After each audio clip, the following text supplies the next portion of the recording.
Hello, hello, hello. Welcome back, welcome back, welcome back. Welcome back to some more Keep Calm and Colombia on in Victoria 3. All right, first things first. Let's make sure everything's working. Hello, me. Working. Hello, me. All right, there we go. Right back at you, buddy. Hold on. That's a little low, isn't it? Let me check something here. Nope. Everything. Okay, I guess it's good. All right, welcome back, everybody. It's been a moment. Peter, hey, hello, good morning to you as well. J Makers, how are you? Good to see you. Welcome back, welcome back. So we are back with some more Victoria 3 after a week of being knee-deep in EU5. We are here. We are back with some Victoria 3. Now, a note about today's stream. So my kids are home from school today. And normally I usually cancel a stream when my kids are home, but I decided to try to give it a go today. So you can see our barbarians at the gates counter. So we'll see how many times they come and disrupt me. Hopefully they don't. Hey, LaPlace, hello, hello. But when they do, we are going to keep a counter of how many times barbarians have been at the gates. And they are watching in the living room right now, so hey guys. So, I might have to pause very briefly if something like that happens, so I apologize now. But they are under strict orders, as they can hear right now. Yeah, exactly. When, not if. Yeah, you know it's gonna happen. So. But we have our counter going. Yeah, exactly. The barbarians are coming. The barbarians will be at the gates. Alright, so what are we doing in this game? Man, I've been so knee-deep in EU5, I feel like it's been forever here. So we have a little bit of a secession going. Well, let's recap on what we're doing in this run. So we are going for... Hog Rider. Yeah. Remember, we are going for Grander Colombia. So we're going to form Grand Colombia and then own all this land. Once we get that, then we can go for Federation Day. So first things first, we have to finish taking over all of South America. It's 1878, so we need to kind of get our butts in gear here. Obviously, the tricky part will be getting this land off of Great Britain and France. Hey, Connie! Hello, hello, hello. How are you? Good to see you. Oh, I have 18 pages of notes on EU5 so far and still have not unpaused. Yeah, same. I feel like I don't have like a legit run going yet. I have a couple different runs I've started where I'm just trying to figure things out. Someday I'll just have a run that I'm going to take straight through. What are we building here? Okay, we need to add some stuff to the construction queue. What's going on with these guys? What don't you like? Oh, right.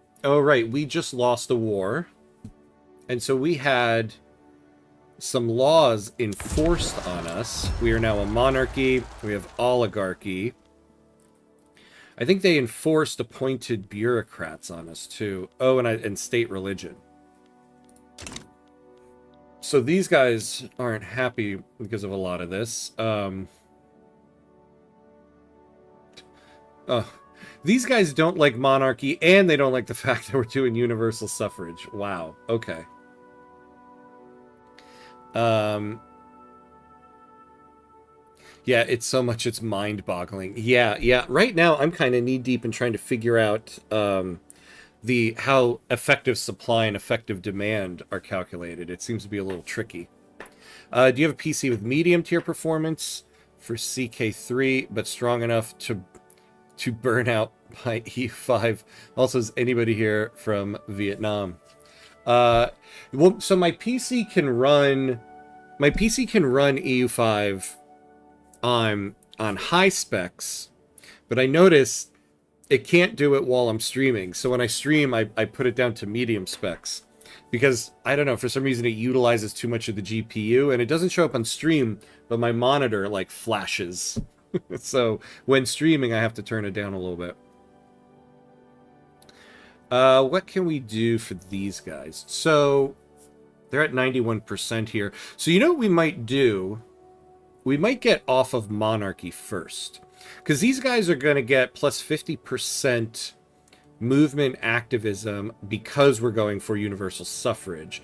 And that brings them to a 91%. If we weren't on monarchy, this would be about 40% lower. And then we could go for universal suffrage and not risk this going to revolution, because they have 46 battalions, which is about a lot of our army. So what we're going to do is we're going to cancel going for universal suffrage.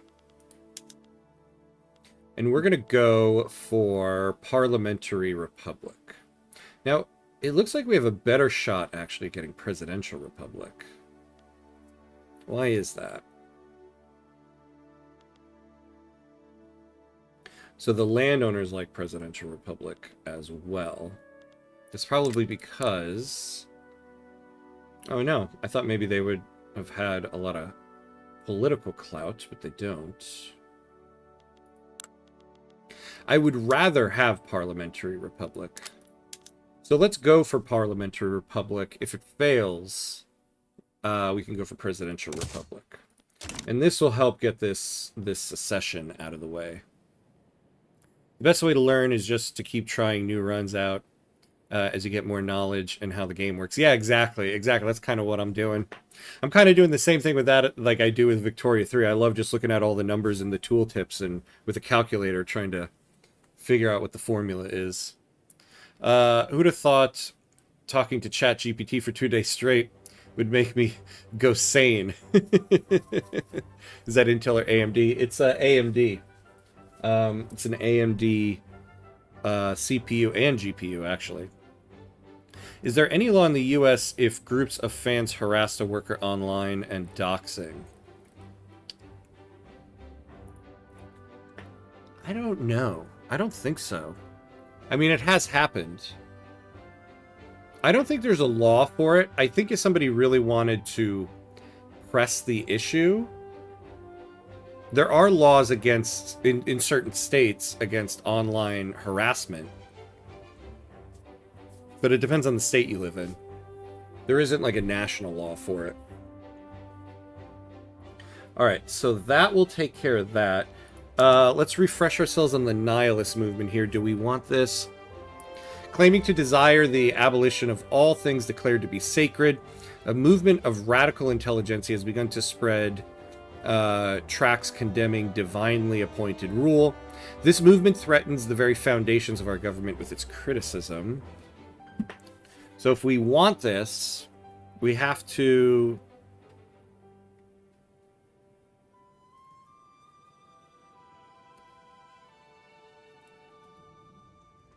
Oh, yeah. No, if we want to embrace the nihilist movement, we need this to fail. So if we get state atheism or total separation, 5% academic pops will get more loyalists, and then we'll get into oblivion. So we'll see what we can do with that. AMD, let's go. Anyone hate Intel is cringe. Yeah, Intel seems to be kind of rough. Remember, Victoria 3 was having a problem with Intel chips for a while, so yeah, I'm glad when I built this one I went with an AMD chip. Wait, you guys don't have law that protects identity and online harassment? Well, there are laws that protect against online harassment, and there are laws about privacy. But first, it's hard to tell because they're all state. They're all based by state. So it kind of depends on where you are. Military in EU5 is pretty intense. That's what I've gotten to now after government, economy, trade, production, which is also very complex. All I know is I'm dedicating some of any army and navy to the logistics objective. Oh, that's cool, yeah. See, right now I'm trying to figure out trade. I've been doing a couple runs where I'm not automating trade, so I could kind of get more of a grasp on what's going on there. E5 military is so cool. It's like a modern CK2 system. Oh, I need to dive deeper into it. So it is a lot of fun. Having done a couple wars now, I do really like it. I'm thinking of getting an AMD 9800X3D, since the 3D series seems to be especially good for strategy games. Oh, is that true? Good to know. Good to know. Yeah, see, I don't know what to do. I just built this computer in February, and it runs EU5 fine, very well. So I don't really need to get anything new, but, you know, you can always go bigger and better. Hey, Java, hello, hello. Welcome, welcome. How are you? Yeah, 9800 3D is amazing. Oh, good to know. Well, I might be getting a new laptop at some point in the near future, so I'll keep an eye on that for a laptop. I mean, like, federal law that nationally enforced, like, prohibition. Yeah, no, there isn't a national law like that in the United States, unfortunately. All right. So we are building a university, we're building a railway. I feel like we do need to start expanding the military if we're going to be doing stuff like this. Oh yeah, we also have a company slot. We were working towards something.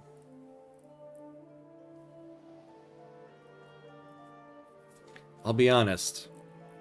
I kind of forget which company it was we were working. Oh, there was a specific company for them. Yeah, that's right. Look at this one. Oh, that's in Buenos Aires. Yeah, it was one of these. Oh, I remember. Yeah, yeah. We wanted this one. Oh, I didn't realize we get +5 state construction efficiency with this. I can't remember which one we were aiming for. Oh, yeah, well, we need to get electrical generation. So we're going to go...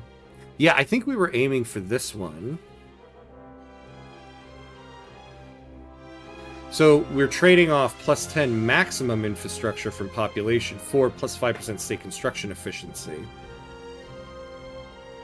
Oh, yes, but I wanted this one because it gave us motors. That's tough. I think, though, we do need something for coal. Yeah, we could use something for coal. And you can see we're suffering a lot of construction inefficiency in most places because we have the Andes Mountains. Okay, so we're going to change it up a little bit. We're going to go for the Empresas Eléctricas Asociadas. There we go. The auxiliary units are actually a pretty cool addition. Yeah, I agree. They help with defense, so infantry auxiliary armies are not terrible at all. Also, the whole camp followers thing, I think, is really helpful. I kind of feel like when you create a standing army, first thing you should do is get one of your camp followers. But that's still kind of an early opinion. I'm currently rocking an i7 from 2015, so I need an upgrade. Oh, no. Hey, there's going to be some Black Friday deals coming up. Actually, if you're in the United States, I actually don't know. Also, I'm very happy that my political views are aligned with Founding Fathers, not Sukarno, but his vice president. Yeah, same here. Had fun with EU5 offline. I did, yeah. Oh my god, I'm kind of obsessed, to be honest with you. It's like yesterday at work, I was just like... All I want to do is play EU5. I don't want to teach anybody. Do you have recommendations with $400 budgets? Yeah, I'm not good at that type of thing. I loved your EU5 Siege video. Oh, thank you. Awesome. I left some additional tips under it. Anything else in the EU5 pipeline? So the next video I want to do is one focused on trade. So I'm really trying to figure out. It's interesting. We'll get to Victoria 3 in a moment here. Ultimately you want the price of your goods to be, or I'm focusing on, I want the price of my construction goods to be cheaper. The price is affected by your effective supply and effective demand, and not your total supply and total demand. There seems to be an interesting way that effective supply is calculated, which I don't quite get yet. I found something online where they gave a little formula for it, but the formula doesn't work. So I'm currently trying to figure that out. So I really want to do a trade tutorial as the next one, but I'm still kind of working some things out. Not sure what the prices are like in Vietnam, but try the AMD 7000 series if you're looking for a cheaper CPU. Yeah, I have an AMD 7 something, and it works pretty well for it. The whole culture affecting sieges thing to me is so cool too. Yeah, isn't that interesting? Like your culture compared to the other culture. I was kind of surprised by that in a positive way. Yeah, I should check that one out. Yeah, culture can be militarized, which is very cool. It makes war more complex. Yeah. Me build, me get GDP, me build more. Yeah, Victoria 3 mindset. Yeah, there's no GDP mechanic in EU5. All right, so we're doing that. So how far away are we? Okay, so in 34 months. So in 34 months, what we're going to do is we'll get electrical generation. We're going to have to build, 5 power plants in Lima. Now, they are pretty pissed here.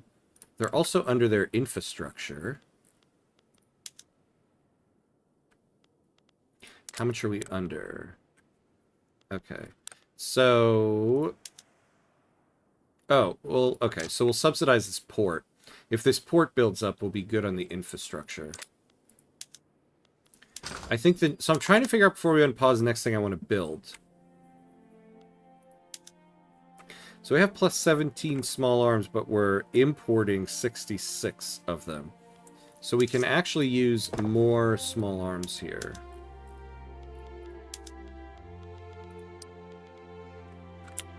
So Zulia and Antioquia, they're not the most profitable buildings. Maybe we'll build one where we have another large barracks. So Antioquia is a big one. Okay. So we're there.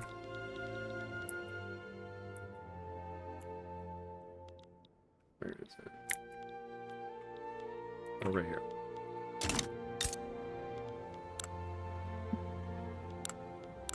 Of course, we have no people, but... So let's put some small arms here. Let's take a look at our resources. We need more coal. We know that. We could use more steel, but we have Antioquia steel here. Yeah, look at that. If we can get prosperity and they're moving toward it, we'll get plus 5 state construction efficiency. If we get this company to prosperity, that'll cover all of our construction efficiency malices, which is something I actually do want to go for. So let's get some more coal going. Actually, hold on. Are we hired up and do we have... Are we utilizing everything we can? Yeah, we are. No, we're not hired up. Why is Pastaza not hiring? Because we need more engines.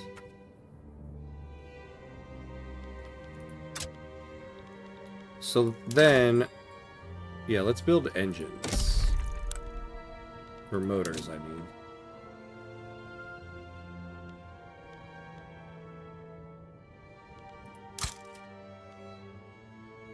How many people is this going to take? 2.5.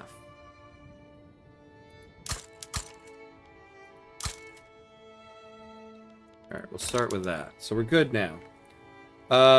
Ooh.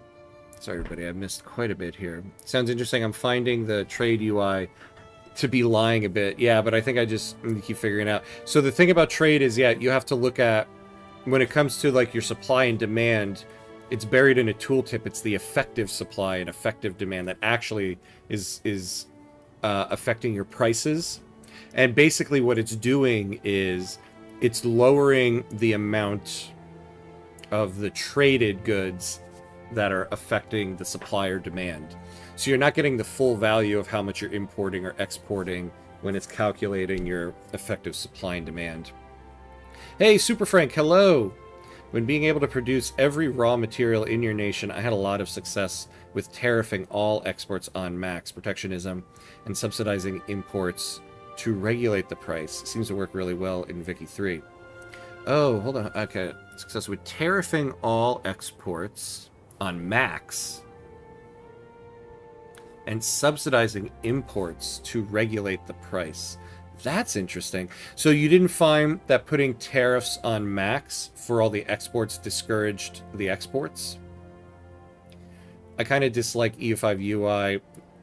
It felt overwhelmed, and the character. Yeah, I think we're actually here. We're gonna unpause now. I think we're kind of what do you call it? We're kind of, I don't know, like we're very lucky with the Victoria 3 UI. I think this is like the best UI. I really do. So I think that's the problem. We're used to just looking at the best UI here. The characters are so ugly. Yeah. Batman from Australia, kind of more acceptable. No offense, U5. I gotta look at Batman now in Australia. I don't need to wait 30 years to ban slavery. Hey, Maximilian, hello. How are you? I am here just saying. Oh, cool. Good to see you, my friend. Effective supply. I'll have to check that after work, though. I want to look now. Yeah, I know how you feel, right? That was me yesterday while I was at work. It does, but I want every raw material in my country to push prices down. Yeah, so I want my trade centers to export engine steel. Mid-game, late game, I want to keep all the steel as well. Oh, I see what you're saying there. That's interesting, yeah. Discourage any export of any raw material. Because, they're not getting calculated into the GDP anyway if they're being used in a as an input. So if it's not being calculated to your GDP, yeah, why not? This company is pissing me off. I will watch and then join the discussion. Oh, cool. Nice. Only one quick question. Barbarians at 8. Oh, yeah. So I said earlier, so my kids are home today. Usually I cancel a stream when they're home. Because it's hard to stream when they're here, but I decided to go for it. So if I have to pause the stream slightly because barbarians are knocking at the gates of my office here, we're gonna count how many times that happens. Also, it makes every high-end factory way more profitable because inputs are so cheap. That is actually a really cool strategy. I wouldn't have thought of that. Like, high tariff the exports of those, subsidize the imports, just super depress the price. I guess, though, so one question is, though, do you find that, let's take like the coal mines, because you're making the price super cheap, do you find it difficult to keep the building profitable and keep employees? Are you having to subsidize a lot of the buildings for those inputs? Princess Hamcut's face revealed. No. She knows. She's not allowed to have her face on camera. I should probably lock the door, just in case they come bursting in. Alright. Students embracing the aesthetic and attitude of nihilism have become more and more common at Cundinamarca University, and numerous parties have raised concerns about radicalism in academia.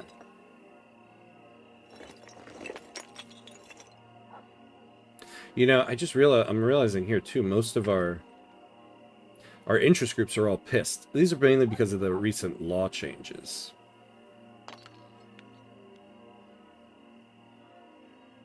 Some more radicals. I will take it, even though I'm kind of suffering quite a bit from that. What's our interest rate? 11%. Not so bad.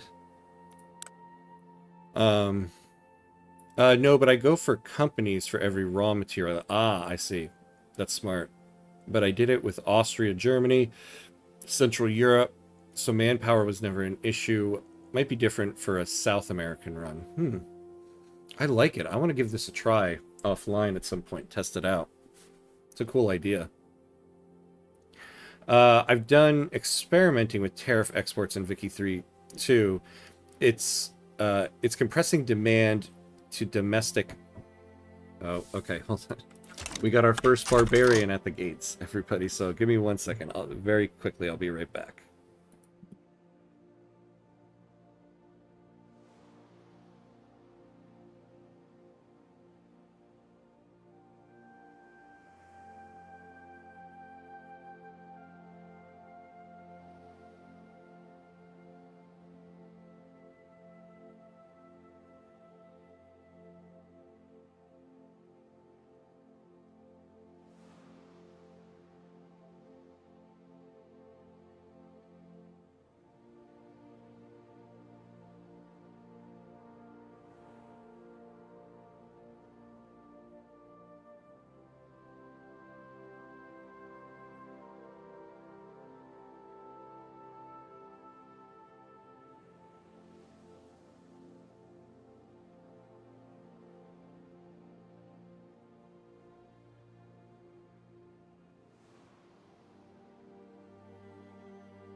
All right, and we're back. Apologies.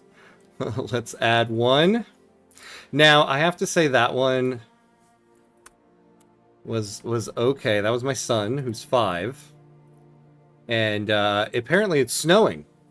It's just started snowing here in New York City, which is kind of crazy. It used to snow in November.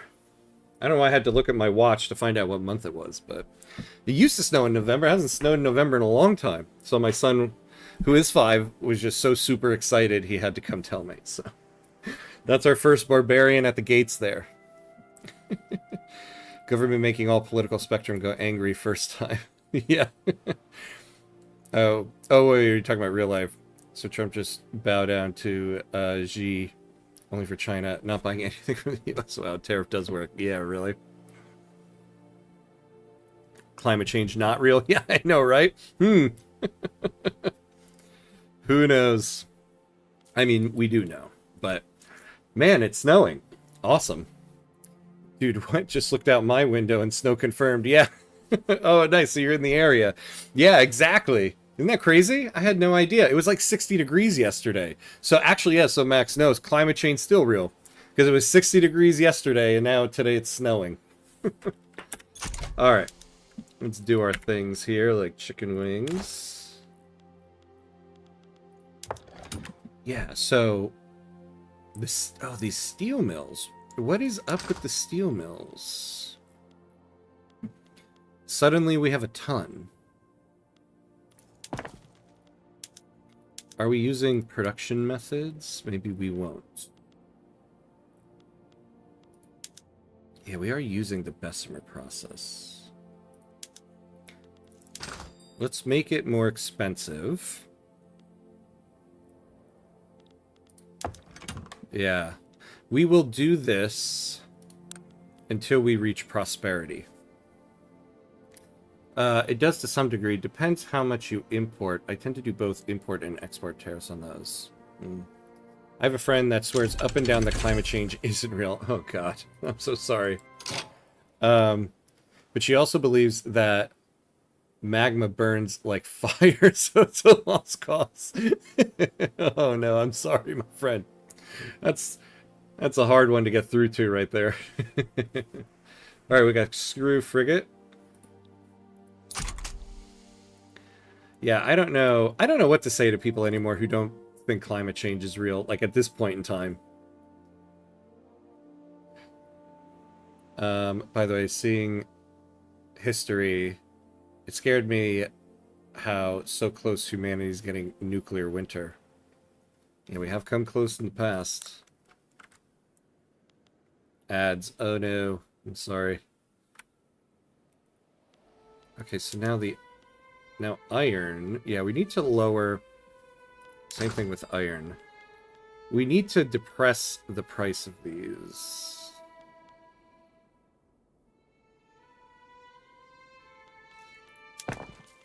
until our company reaches prosperity. We can keep the company above 75, but we're finding it difficult to get to 100.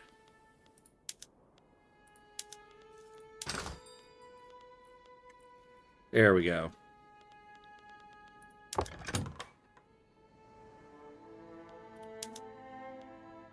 Well, what is... Oh, you know, though, that's right. That is going to make the steel mills...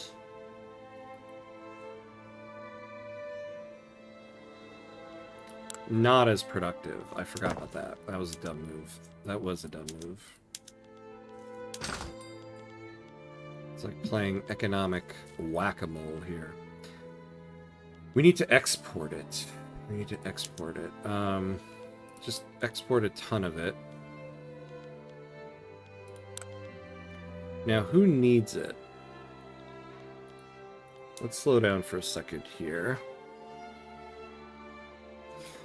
Like, Vasily Arkhipov, Stanislav Petrov save humanity, but nobody remembers them for who they are.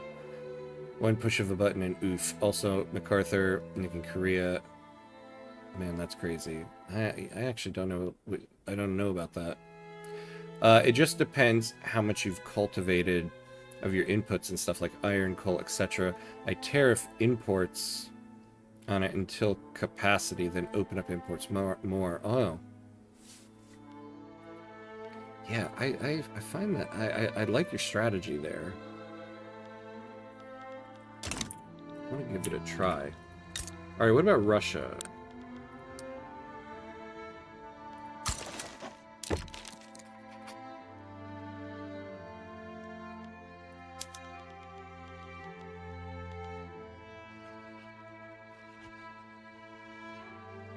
Wait, what?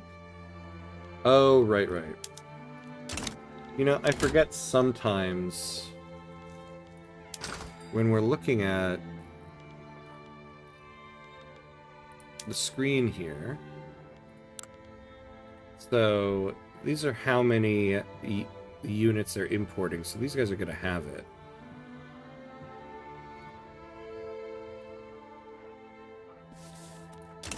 So who can we...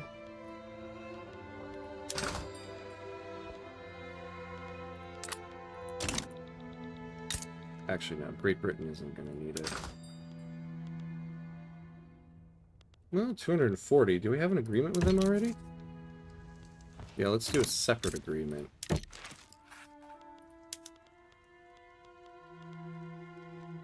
Although now, hold on. Now we have a shortage of it. What happened here? I think I kind of messed up the price a little bit.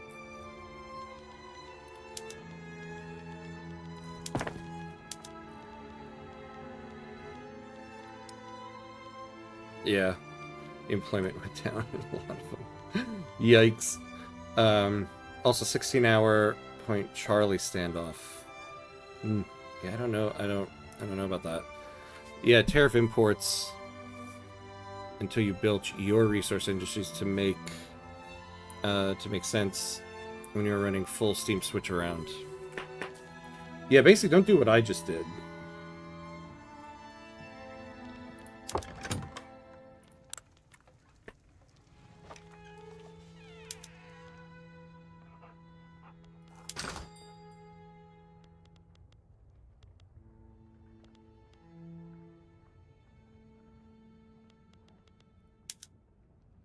Oh, no. We should not be importing anything.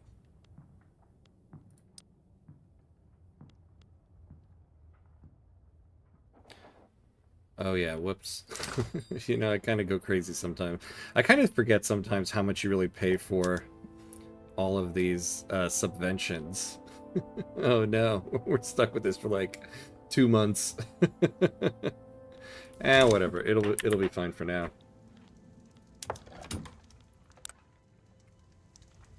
Alright. So we're moving up there. So let's start thinking about who we're invading next. Who do we have truces with? So not Chile. I want La Paz. What's their military? 24 and 11.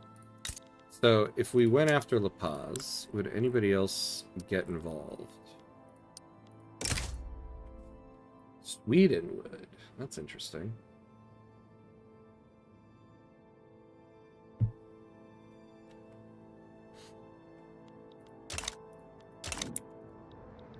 Now, I wish we had better relations with Brazil here. And I wish we had, like, an alliance with the United States. We have a couple agreements here. What do we have? So they're guaranteeing our independence.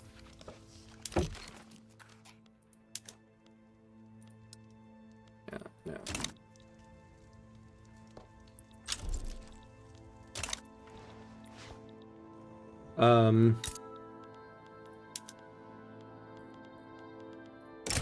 We might do this. I mean, so Sweden will take us on. They don't have a very large military as it is. Oh, you know what, though? Let's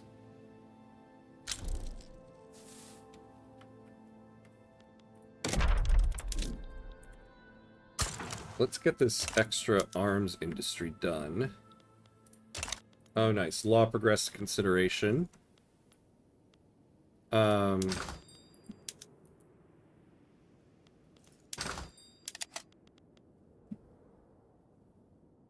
Oof. Also our munition.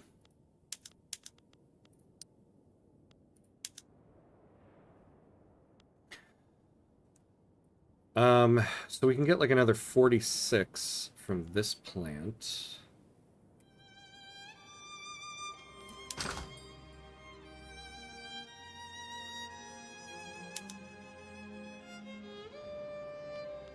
So if we can get the price of motors a little better, we can get a little bit more employment in our coal mine in Pastaza.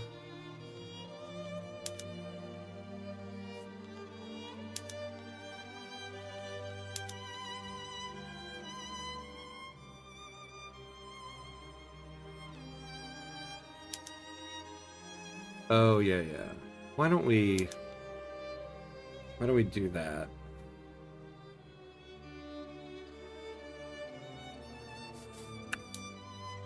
And let's see what happens.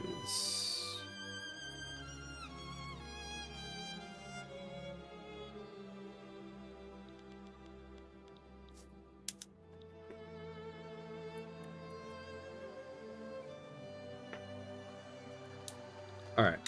Let's take a save.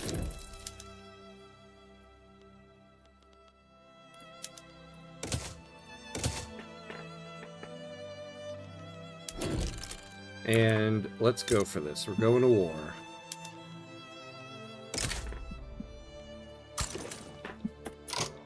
Oops.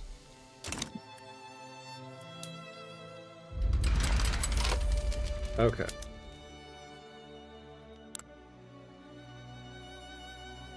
So Sweden probably joining. Let's stay under 25 here.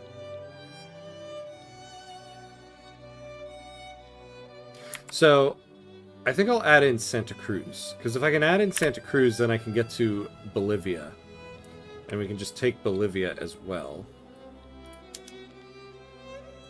Oh, how much of our buildings do they have? Oh, they only have 3? That's not really worth it. Hey, Mauricio, how are you? How's the stream going? Pretty good, pretty good. We're doing well. So far. Well, we're doing okay.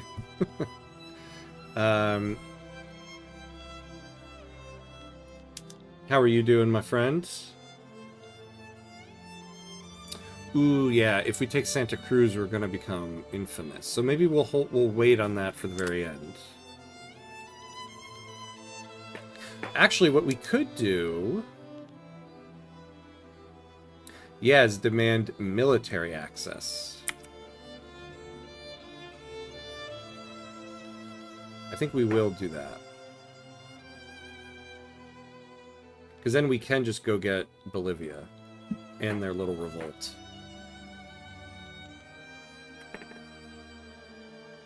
And do trade privileges, actually, to be honest with you. Well, let's see. That'll be about 18 maneuvers.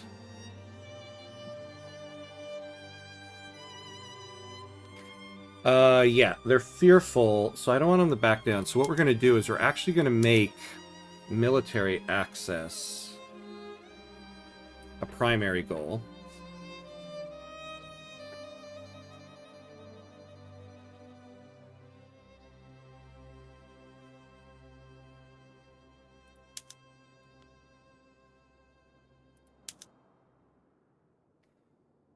Now, see, if we add in Santa Cruz as a secondary goal, it gives them a reason to back down. But if we add it in, we'll now be over our infamy cap. Sweden will probably join in. This will make them more confident. We'll leave it as is. Okay, let's take a look at our mobilization options. We have sugar and tobacco going. We have okay, we have tons of both. This is good. But liquor, we actually have tons of opium going. We should add that in.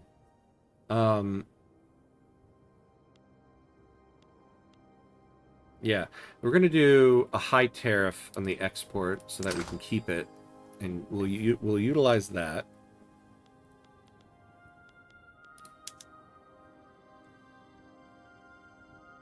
We have a food industry producing nothing.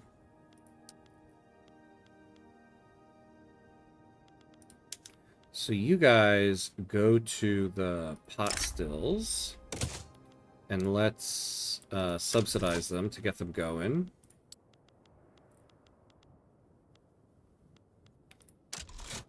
Munitions 2. And then let's add in opium around. All right, I think this is good. Let's make sure we have all of our conscripts ready. We won't activate the conscripts just for Chile, but if Sweden gets involved, we will. Why are all these guys on defensive?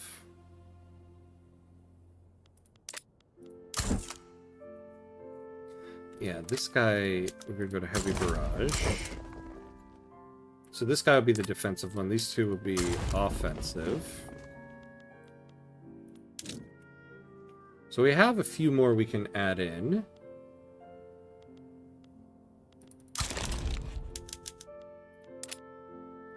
$16.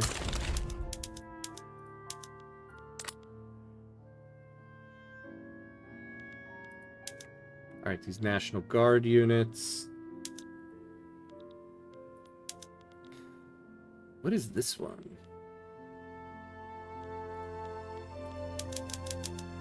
We're going to roll these guys into...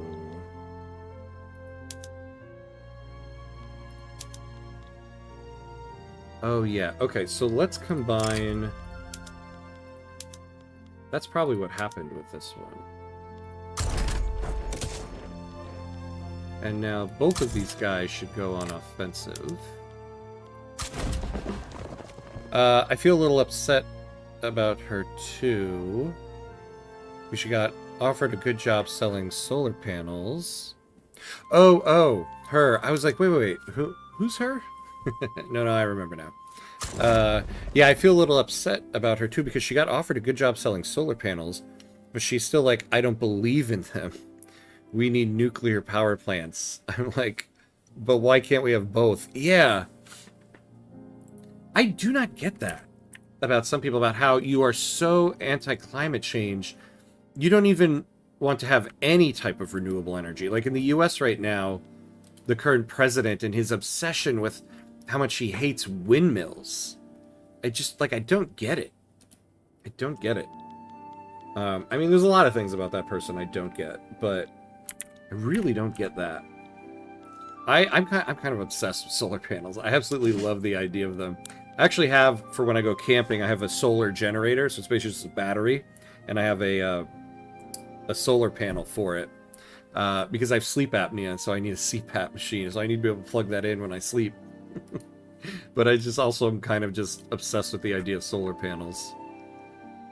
So one of the things I don't like about living in an apartment, I can't put solar panels on my roof. All right, let's mobilize our armies. We're not going to do the conscripts yet. We'll move these guys onto the front.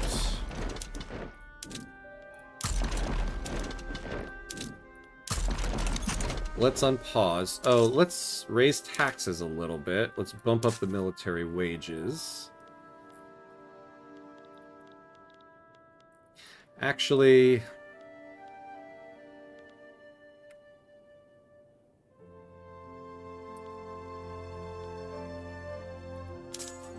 we'll go high taxes. We don't want to go into too much debt here.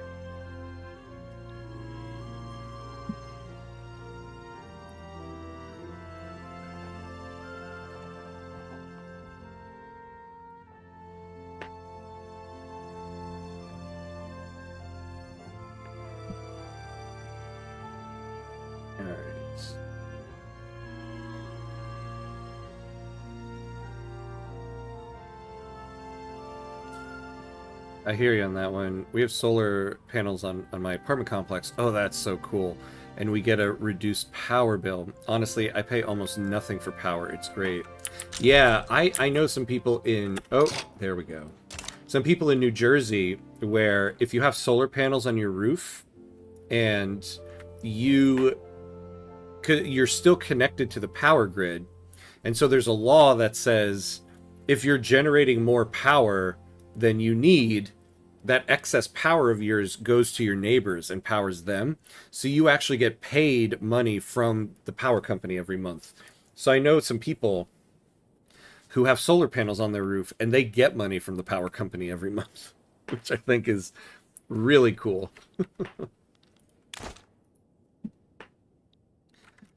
All right, so Sweden is now in this.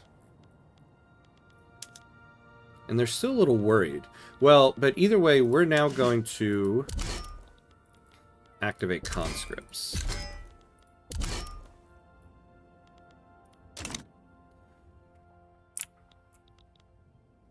Now, Sweden's navy is the same size as ours. Let's take a look.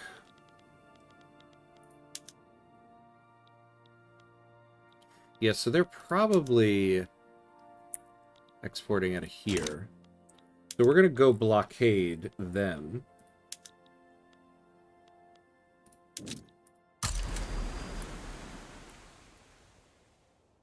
Although it's probably this node, actually, to be honest with you. Although it doesn't it look like...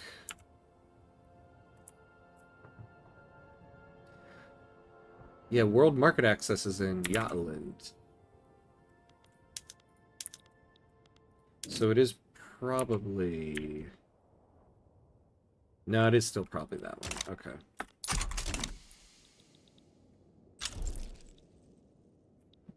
Alright, the US is improving relations. Anybody want to get involved with us on this? Gotta love the hyperbolic pearl clutching through Mamdani's wood. Yeah, I know.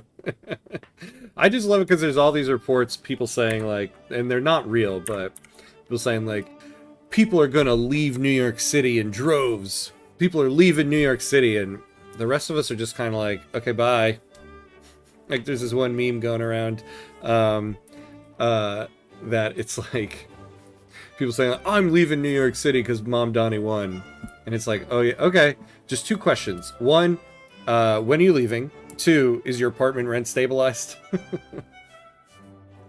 Oh, I missed if you played Surviving Mars. I did not get to play it yet because I was at work all day yesterday.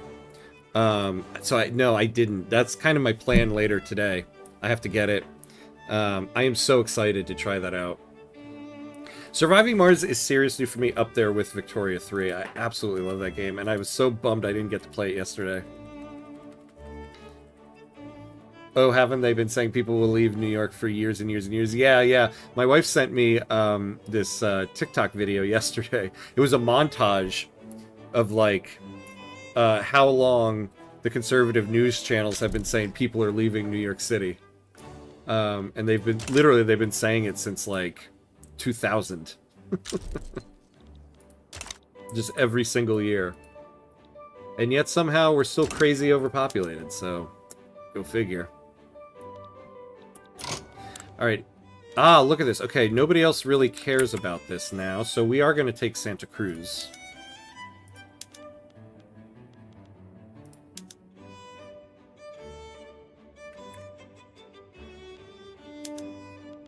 And maybe enforce trade privileges?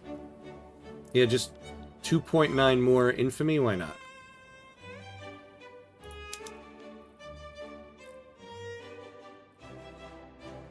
Alright, I think that's good. I don't want to go too high here. It's almost like theater. Mamdani had a lot of support from the groups claiming he is the Dark Lord of the Sith. Yeah.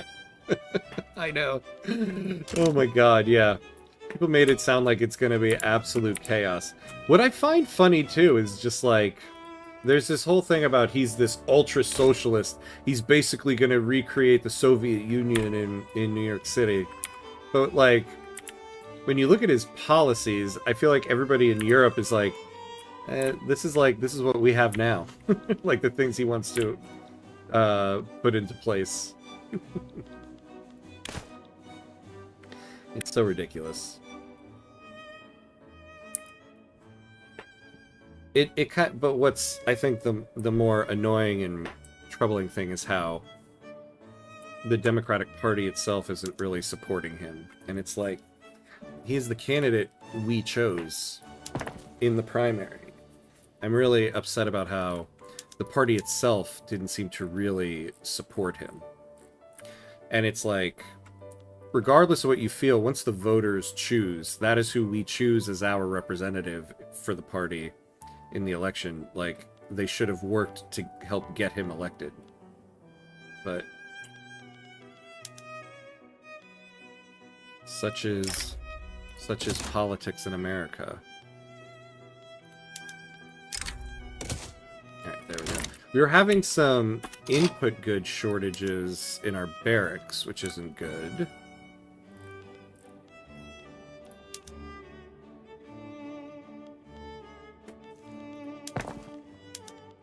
All in all, what we're mainly suffering from is employment.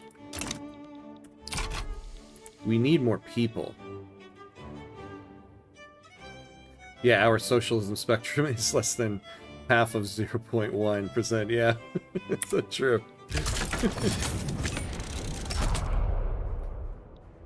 In Europe, he would be slightly to the left. Yeah, exactly. Free buses would be radical in a lot of places as well, but yeah.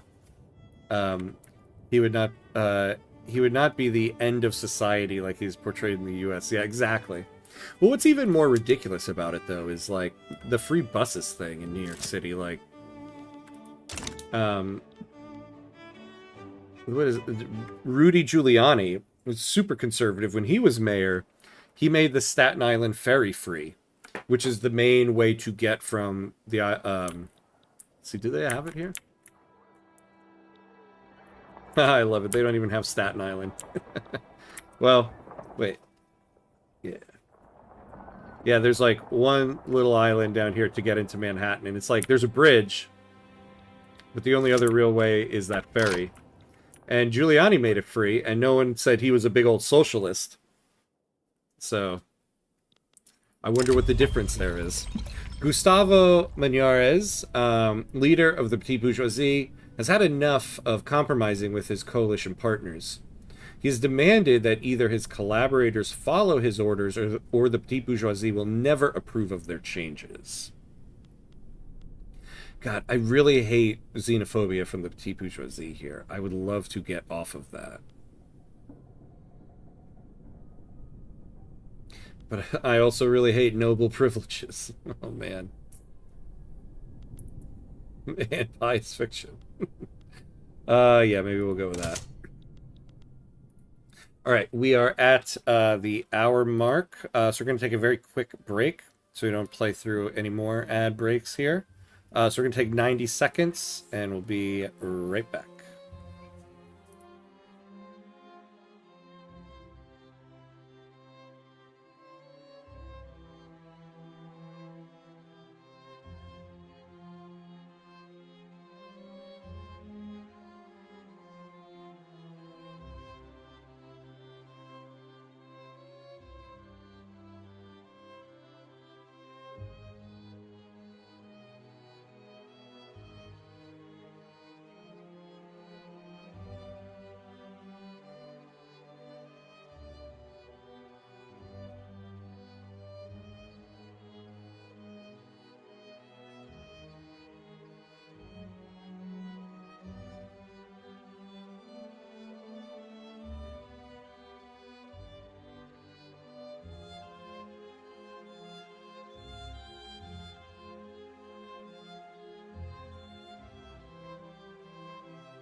All right, and we're back, and we're back.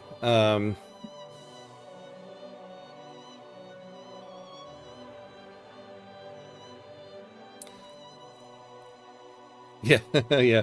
What a disaster. He might get us to 1%. Yeah, I know, right? My parents are typical Republican Long Islanders. Oh, okay. Yep, I know the type. And I love to tell them that last time New York City had a Democratic Socialist mayor, they named an airport after him because he was so good.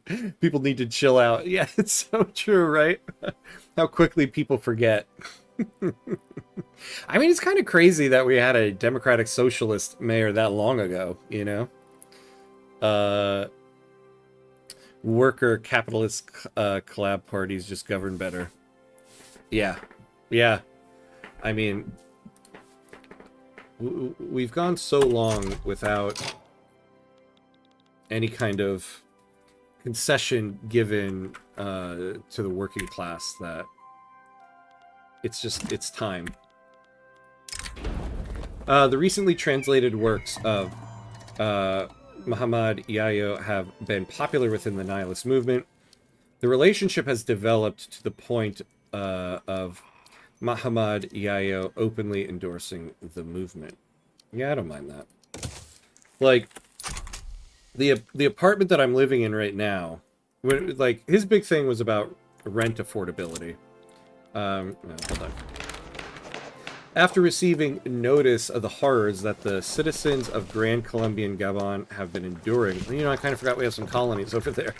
Solidarity among the nations has been raised, and there are many who want to donate to the cause.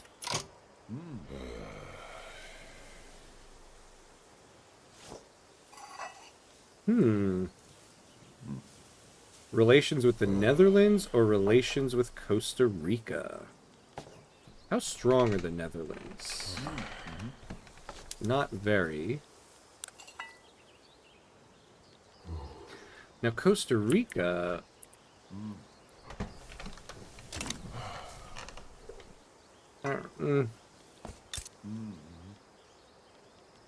Yeah, let's take it with the Netherlands.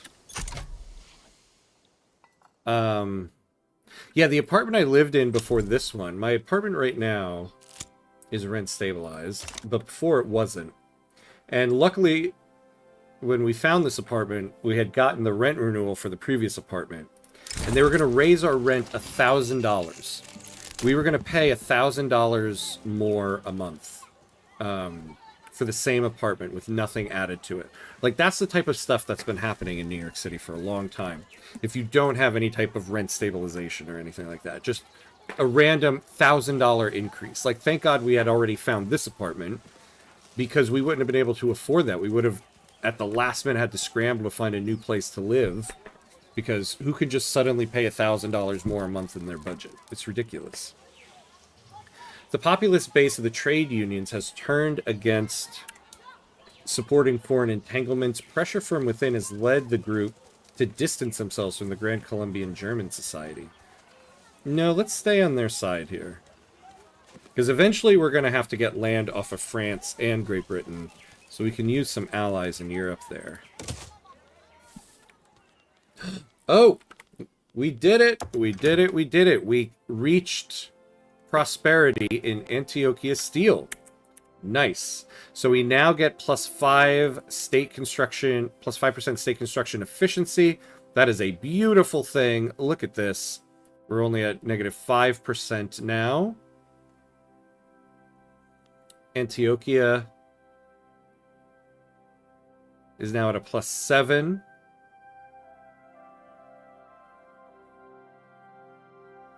Oh, I love it.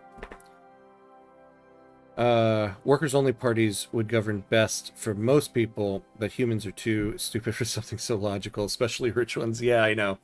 You gotta, I guess you gotta give some concessions, right? See, the problem is, there's no concessions usually given the other direction.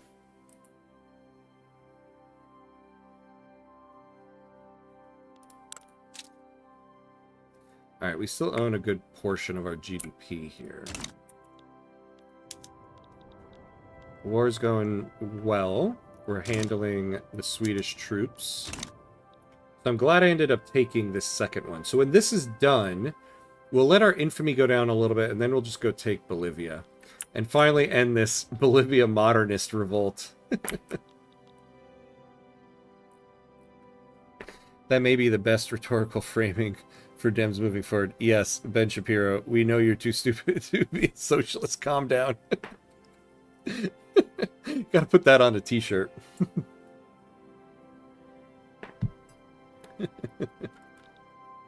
Oh, God. I mean, just the word socialist alone in the United States is just... so the word socialist and communist is like... nobody really knows the meaning of it. So the word is thrown around left and right in situations that don't warrant it. All right. What we have... see, the problem is we have so many laws we have to change now that we had a regime change. We really got to get off of migration controls. We really need to have people start moving here. Though we don't have a great standard of living.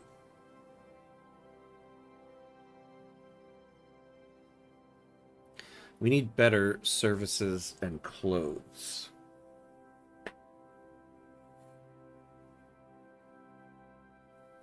Oh my God, fish and meat are like basic ones we could do.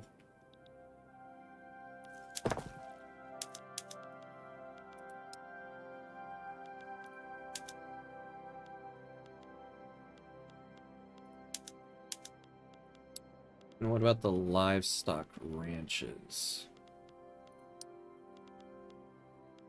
You know what we're gonna do? Is I don't want to waste workers on stuff like this. Yeah, let's stop tariffing the imports. In fact, God, I wish there was a little bit more of a buffer period when you click something if you could change it again. And meat, yeah, look at that.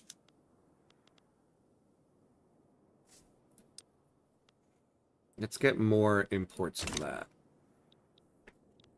Though, honestly, like... yeah.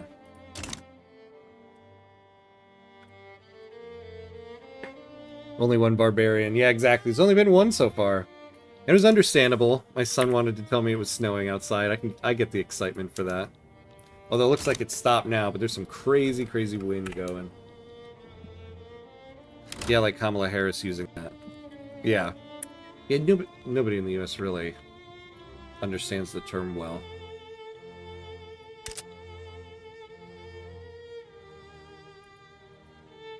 That's why the whole idea of like a democratic socialist is so misunderstood here.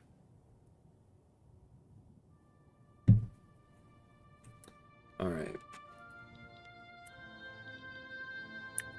So now that our company is prosperous,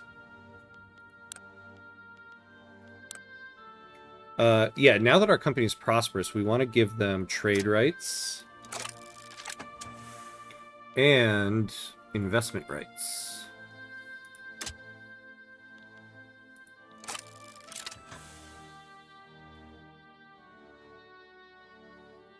And now, hopefully we can get to a point of refined steel.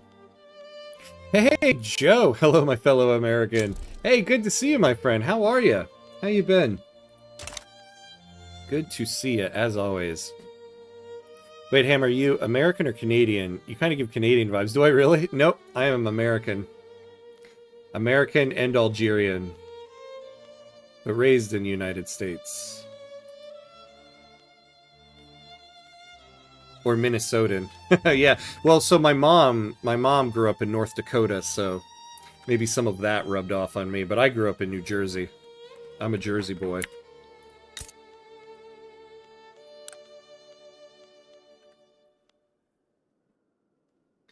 Alright, we're having infrastructure problems.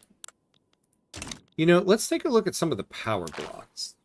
Is there one of these we would want to get into?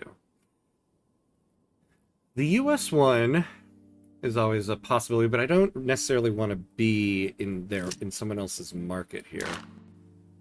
Oof, and it's an awful power block.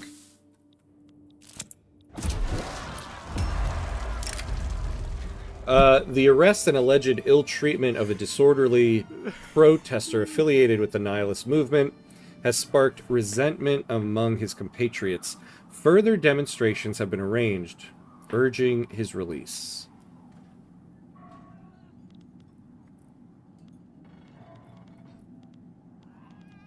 We just can't, the petite bourgeoisie can't get a break in our country.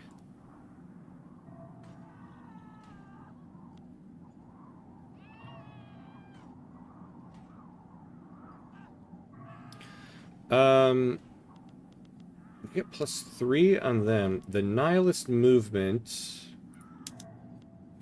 I don't actually mind a little bit of agitation on their end. Oh, yeah, because we're trying to get off of monarchy. Yeah, let's do that. The absolutist movement is kind of upset. The Grand Colombian German Society has requested that we declare a rivalry with Norway. Norway is a known opponent of German interests. So who's in this lobby? Ah, okay. So we can possibly get the Catholic Church a little happier. We can get the armed forces happier too. Yeah, let's do it.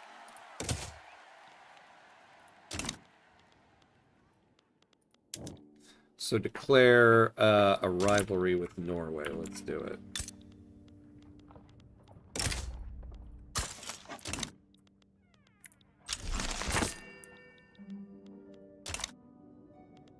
All right. So the Catholic Church, why are you guys so mad? Why are you guys so mad?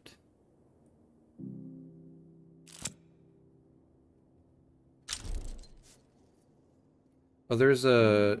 how long do we have dishonest measures for? Where is it?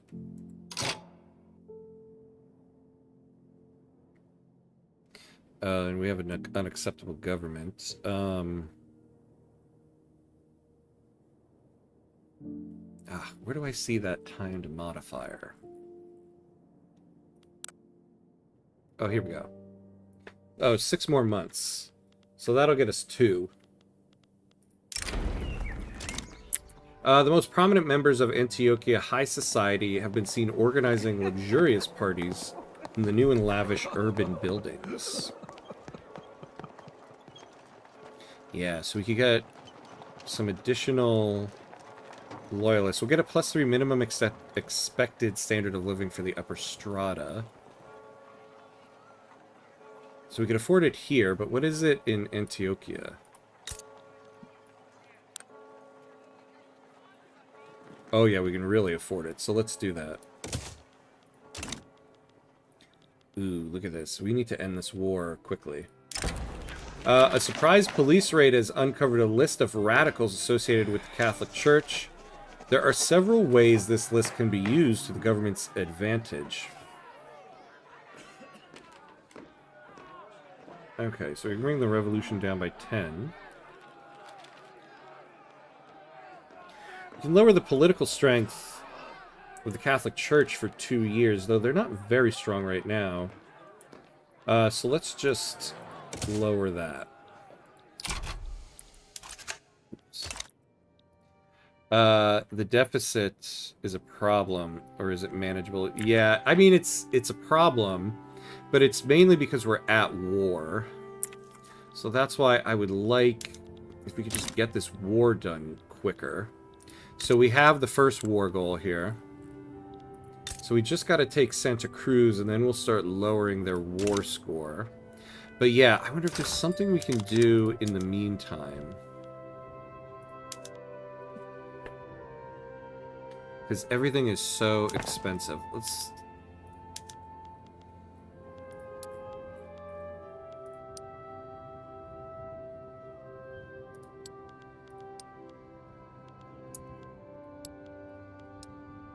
Artillery's hiring up. See, we just can't seem to keep things hired. What are the most expensive military goods right now? Yeah, the small arms and the ammunition, always. the liquor. Did the food industries end up hiring? So they did.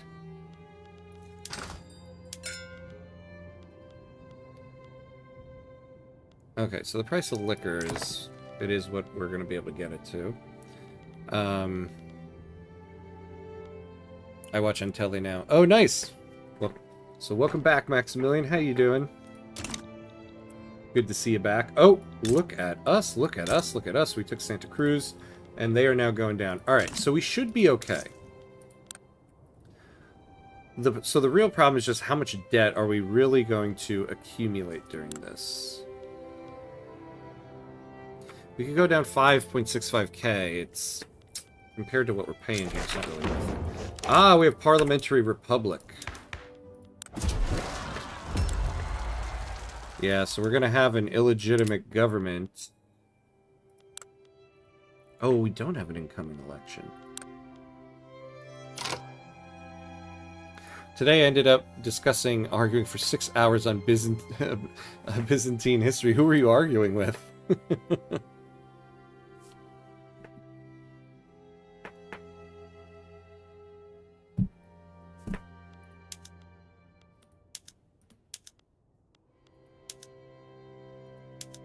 Ah, here we go. We get them in there? No, of course not.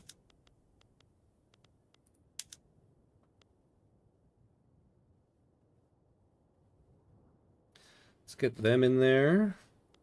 Or can we get the rural folk? Oh, we can. Let's do that. You know, it would be nice if we could make them happy, get a little bit more infrastructure going. Why don't we do this?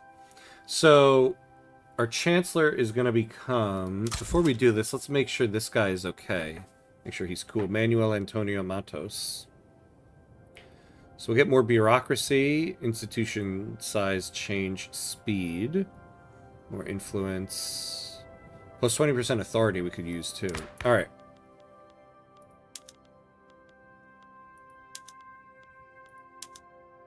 So we'll do this, and we'll say it an unacceptable government.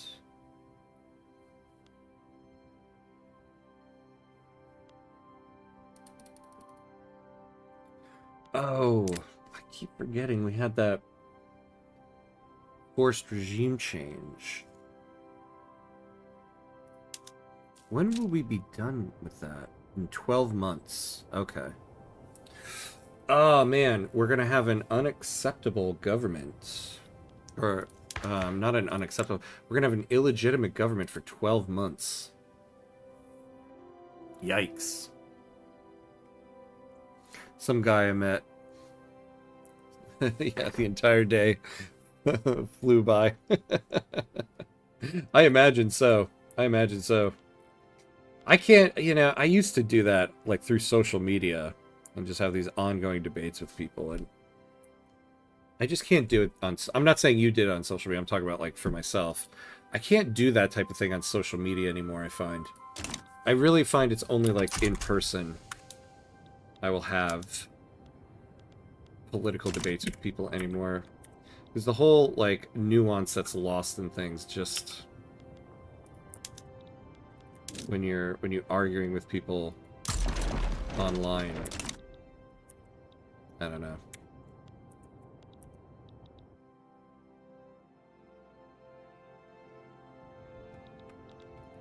How much are they losing here? Okay, so 9.2 every, like, 5 days or so. So this should be over fairly quick. One of our convoys sunk. Who is this? Chile. Oh, you know, I never looked if our blockade is actually working. Yeah, they're fully blockaded. And yet they didn't send... Oh, these guys are, like, broken. Alright, let's split off...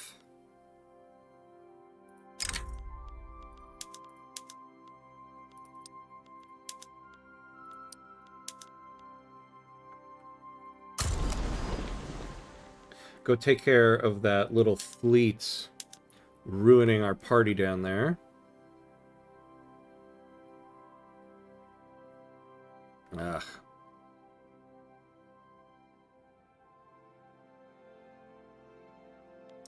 Alright, we'll take this guy. Well... yeah, we'll take this guy. Jose Antonio de Herrera. And you... come down here. Right? Wasn't it over here? Yeah. We'll take care of that guy.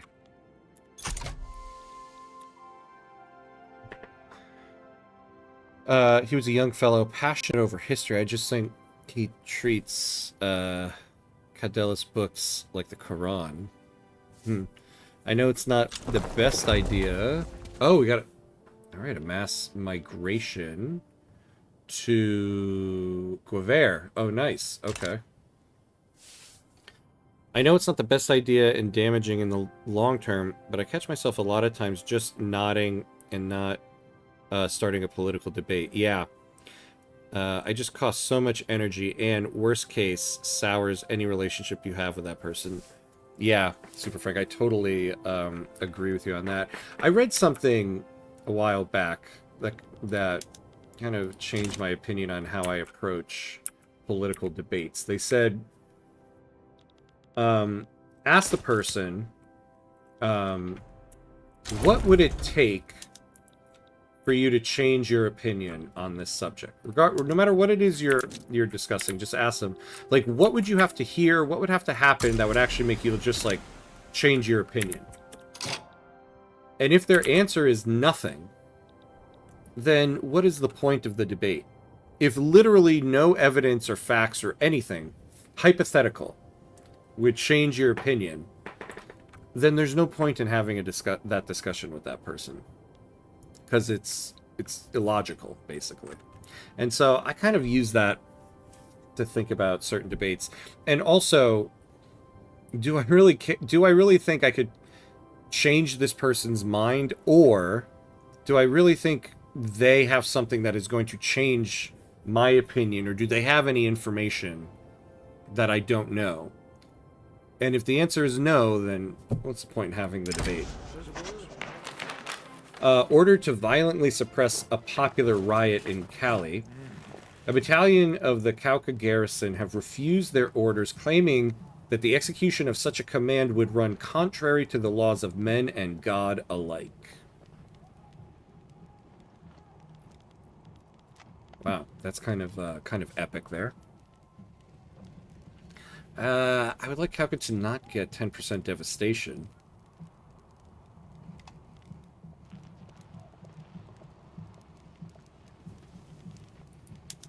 Now, in terms of raising the revolution by 5%, they're going to get to 60. Or their... yeah. So their activism is 60, coming down from 78.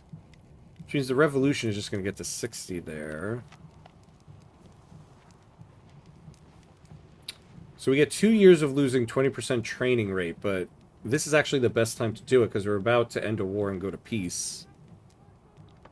The armed forces will be upset, but they still won't be angry. We'll do this.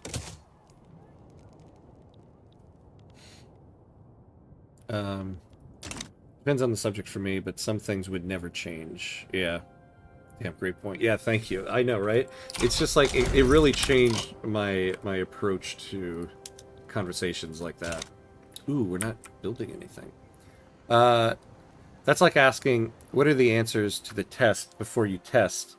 And if you're not given answers, then you will not take the test. Debates are not won overnight. Sometimes people need to hear something they have never heard. Yeah, you know, Joe, I do agree with that also. I mean, yeah, it's difficult. Because I totally agree with what you're saying there. It's true. Like, if nobody hears anything otherwise, they're never going to change their mind. So even if you're not changing their mind in that conversation, yeah, like, eventually they might if they hear it enough. I guess my point is, I realize you also have to think of your own mental energy and sanity sometimes, right? Like, it depends on the debate. If it's a calm kind of friendly debate over something, that's one thing. But if it's going to be the type of debate that, one, is not following any type of logic. So, like, the point is, like, if somebody just believes what they believe and there's absolutely nothing you can say to change their mind, are you in a place where you feel like spending the mental energy to start putting to chip away at that? Sometimes yes. Sometimes yes. I mean, I'm not saying I don't have debates with people at all, but I think sometimes you also have to realize you're just not in a place to be the person to chip away at that in that moment. And I think, and I'm starting to realize I think that's okay. As long as you're not saying I never debate anybody on anything. I don't agree with that.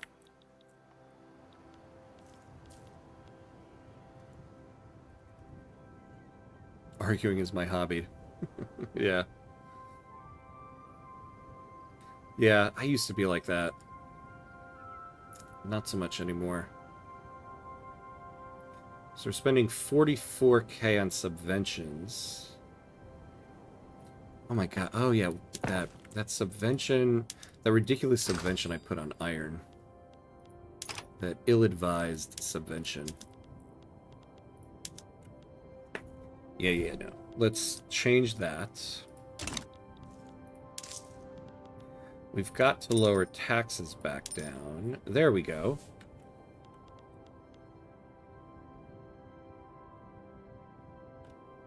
And we can still afford our subventions on meat and fish.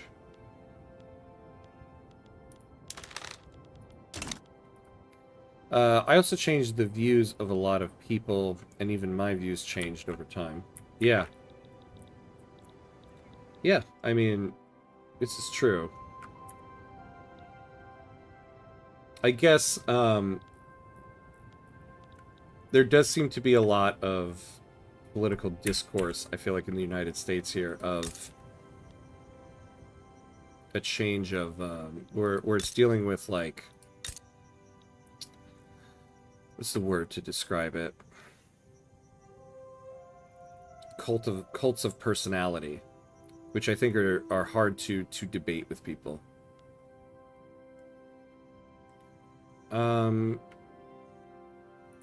Let's continue to incorporate. Ooh, this is going to be quite a bit. It's okay.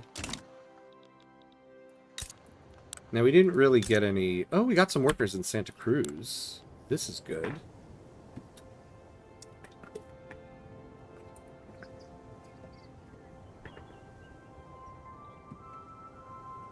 I don't argue with randoms online anymore. I argue with friends and people worth arguing. Like that guy who's into Byzantine history. Oh, yeah. See, yeah, I guess what I'm talking about more is, like, arguing with random people online, like on social media. I think that's the thing I'm talking about more. Yeah, friends and family and stuff like that. I don't shy away from conversations there. I think it's more so like the random people you meet out in the world. Is the conversation worth it sometimes? And sometimes I don't think it is. After his return from duty, General Diego de Herrera has not been the same. He avoids the barracks like the plague, refuses to use a weapon, and he has stated damn clearly that he doesn't want to hear a damn word about war. Jeez. You know, I say that, though, and, you know, if you go to the videotape on my streams, clearly I still do that sometimes. With some of the people that come in and out. So he has shell shock. Yeah, this guy's not going to be a good general anyway.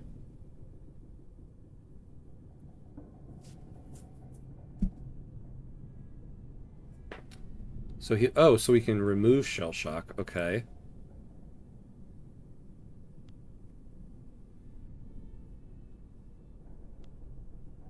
Yeah, he'll lose popularity, but he'll lose shell shock. That's fine.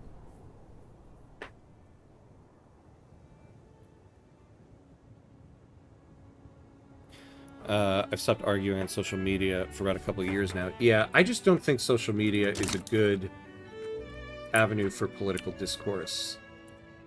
I think we did that for a number of years, and it was kind of to a detriment. I don't think it's a good place for political discourse.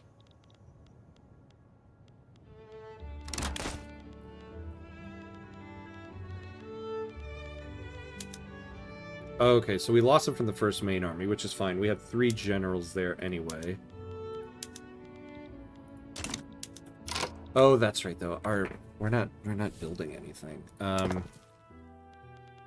You know, we need to start looking at building overseas.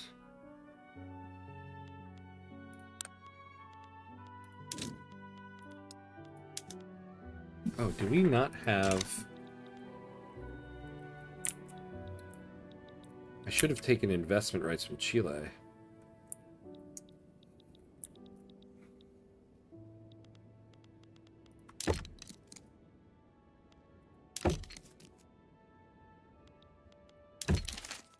Ooh, what's wrong with them?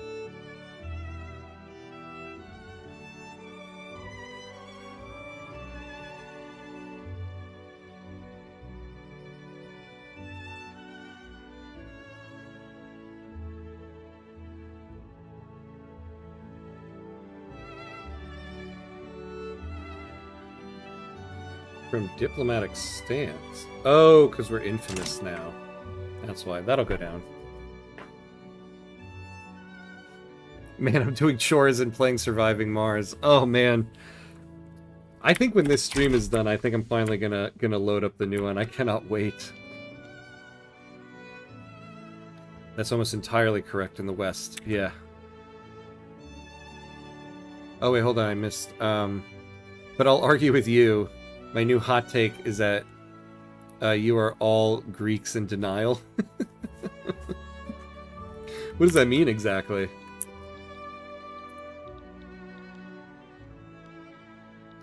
My chores are just not being done. I'm just playing, really. Then I like the way you phrase it as I'm doing chores and playing.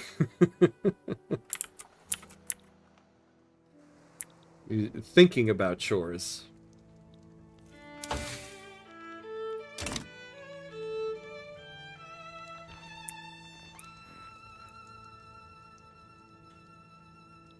So now, you know, we can go after Argentina.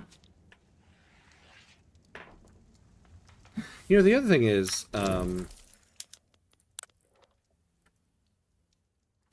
form Grand Colombia, own all land in the Grand Colombia. Oh. You know, I always forget, does own include subjugating? If Chile and Argentina were subjects, would that count also owning them? Yeah, and we do have to get this at some point. We do have to start thinking about... Look at this, look at this. This is one of the most annoying things to me. In every run we have where we're depending on France to be our ally, their military just sucks. But now, when we need to go against them, #2 military in the world. Like, I can't believe it. It's just so frustrating. Luckily, we're good with the Germans, though. Alright, let's make sure we stay that way. See, I would love to get an alliance with them.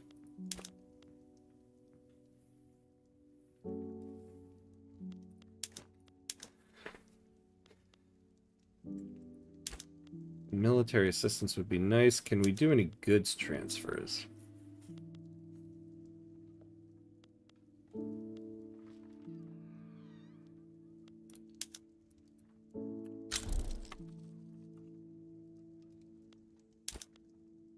We'll sell them some of that. That'll keep the munitions plants profitable.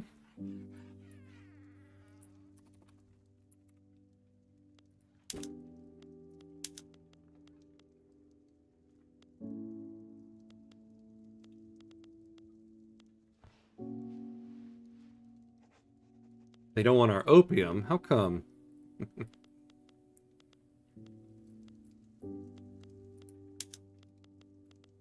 Is there anything we can get from them? Get some coal. Why don't we buy 400 coal from them? We don't have enough workers to cover everything we need. So let's make it 500.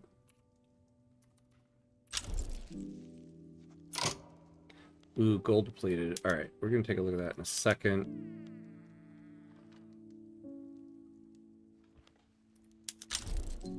Really, we can't buy any of your fish?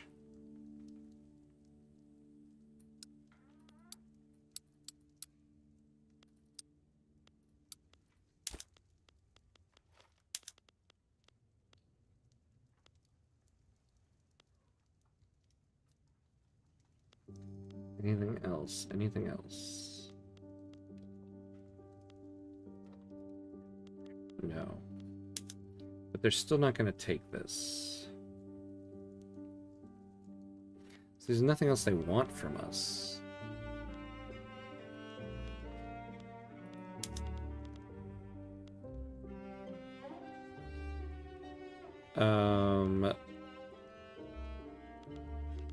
Add a no tariffs article. Actually, I don't know if I want to do that on munition.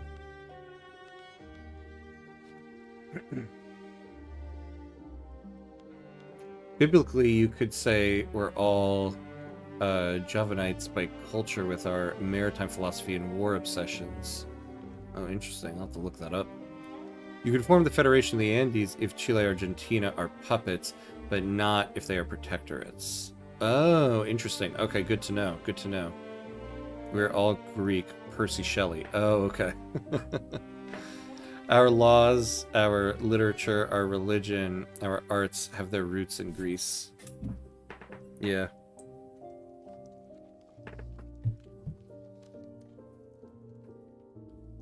I would really like this deal to work.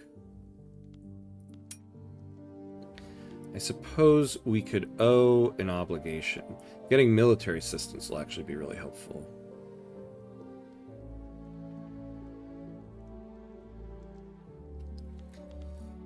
Though I'd like to save the owe an obligation for a possible alliance.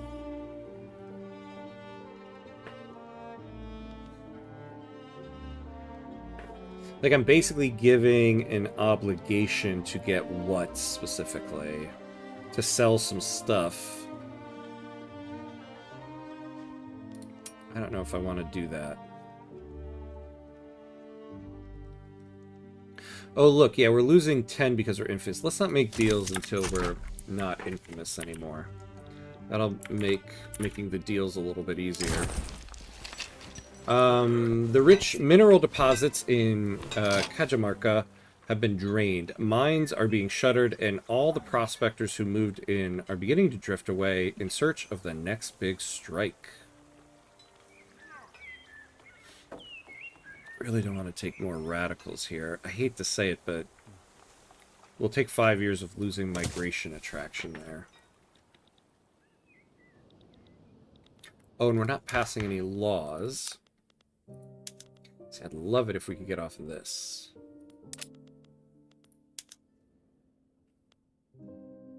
Oh, yeah, so now we're going to go for universal suffrage.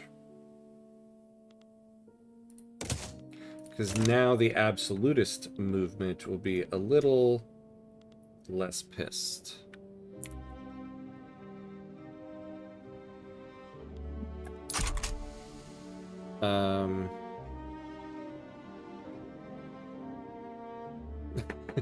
Yeah.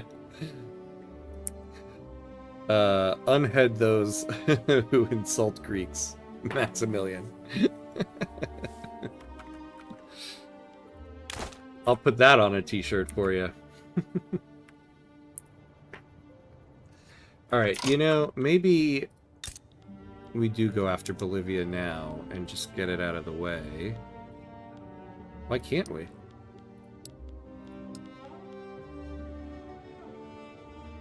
Oh, we don't have an interest. Wait, what? Okay.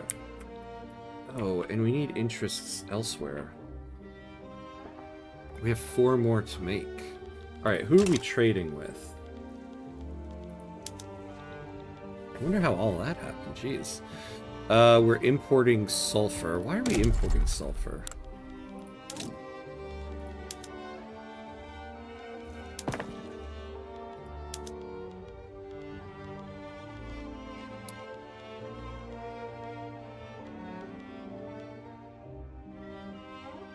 Can I not... There we go. Yeah, see, but though, we need to import it because the problem is we don't have the workers for it. Okay. Importing meat. Who are the biggest exporters of meat? Man, if we took Argentina, we would have meat on lockdown. Tunisia. Or, no. Oh, Denmark. Okay. What about exports? Oh, look at this. Okay. So we need an interest in Qing. That would be the biggest one.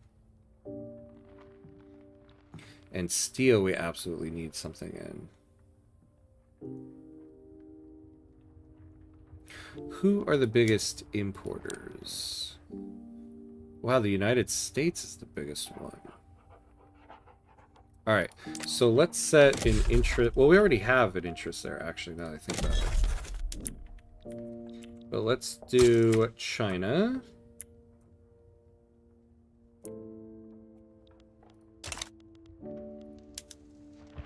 Oh, and we only have... We need more levels of trade center here.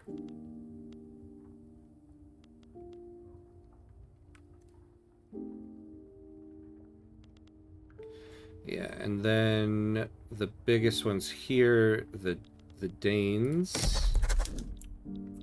So we'll do Scandinavia, and then France and England. Because I want to be... Oh, wait, and we have one in... Oh, no, we want one in North Germany.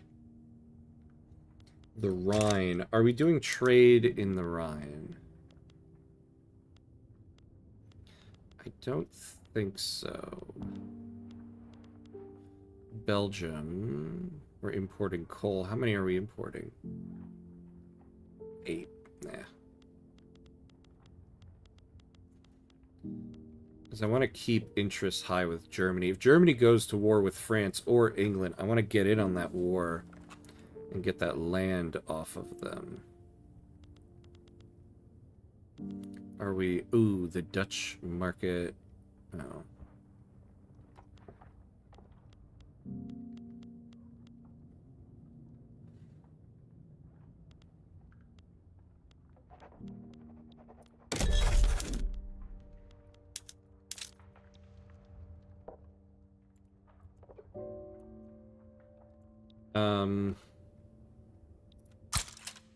Let's do that.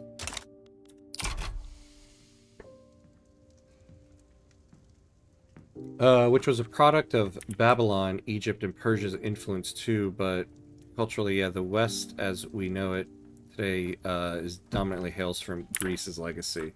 Yeah, this is true. Especially, like, when it comes to legal system, especially in the United States, too. The idea of the Greek Republic was just a heavy influence.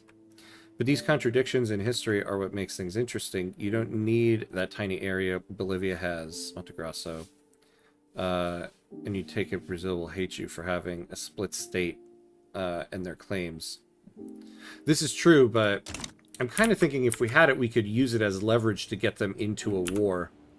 Like, I could give them that land if we eventually, when we go to war with France or Great Britain.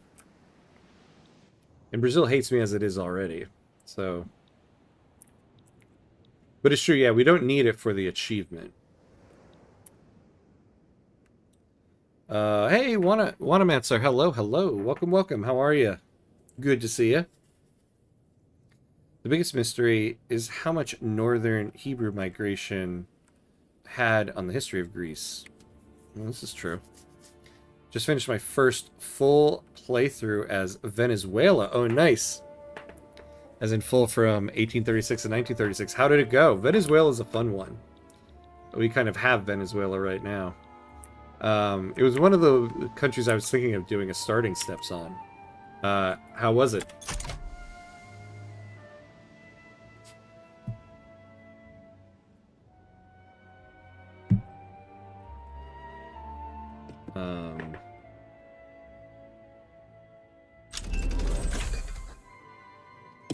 Ah, yes. Excellent. Electrical generation. All right.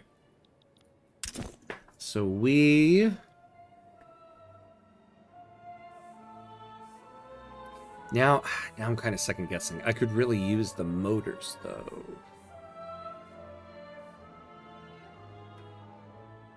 See, 5% state construction efficiency. We would need to have... Yeah.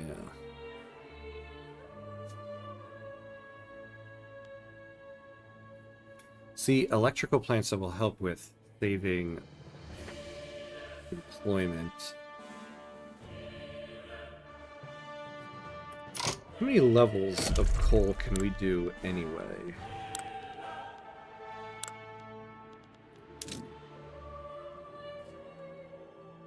Yeah, we can do quite a bit. Oh. Let's make sure we're doing that.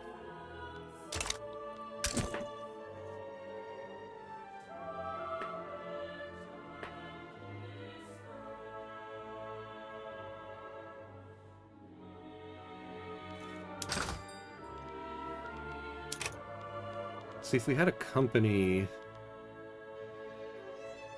doing this, though, we wouldn't need to be wasting trade capacity on coal. I think we're gonna do this, because eventually we could also just do a motors company. We're gonna do this one. So we need a level 5 power plant in Lima.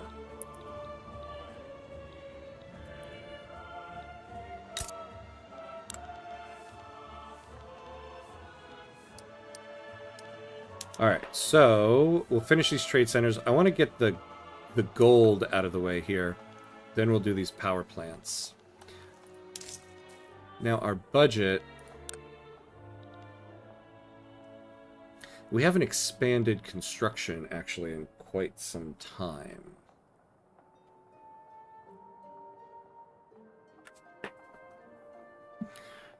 The first Jewish people that came to Greece were the Sephardim, refugees after their expulsion from Spain, who were settled in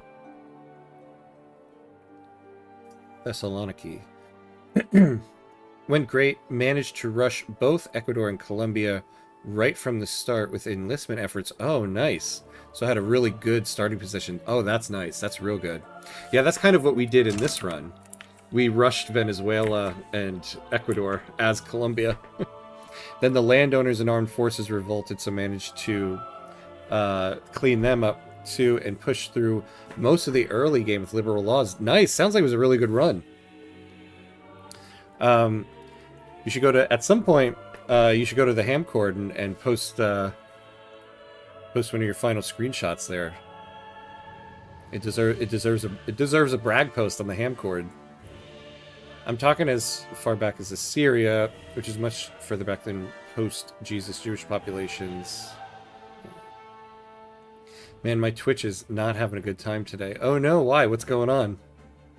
Oh, you mean like, connecting to this. I thought you were I don't know why I was thinking you're talking about, like, watching somebody else. Clearly you're on this channel. Why is it, like, the video fuzzy and stuff like that? Honestly, the only stumbling block is the low acceptance for indigenous pops, yeah. Which is actually why I think Paraguay is such a good country. I love Paraguay. I love Paraguay. You know, though, remember now you can assimilate people in their homeland if you use promote national values, which actually we haven't been doing. Why is it giving us the option to do it? Oh, are we getting a discount on authority from our ruler or something? Oh yeah, minus 25% decree cost. Ooh, that's good.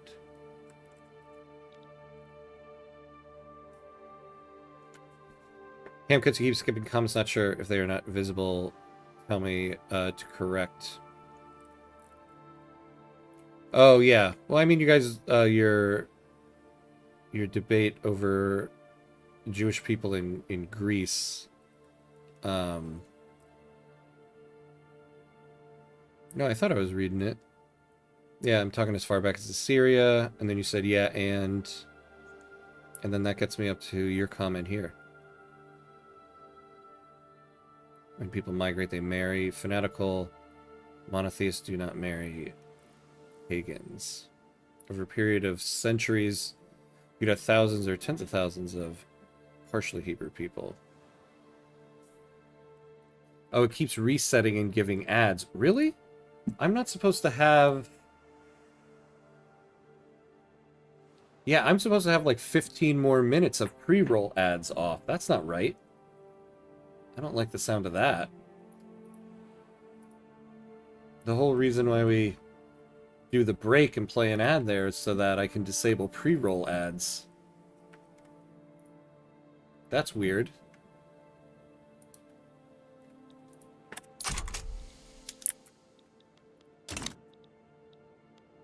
Oh, yeah. So in terms of the budget here, what can we do?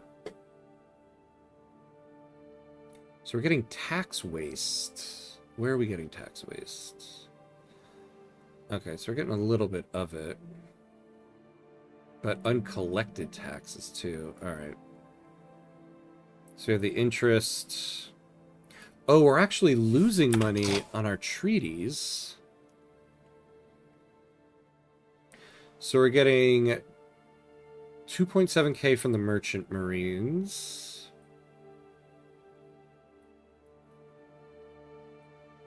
Oh, what are merchant marines in our market now? Yeah, we have a surplus of them. So we're losing money on that. I mean, this is like 1k. It's not going to fix our budget, but it is interesting to know. 5.7k we're earning from the steel. Oh, no, that's interest. So we're earning a little bit off the steel, and then we're paying 6.7k for coal.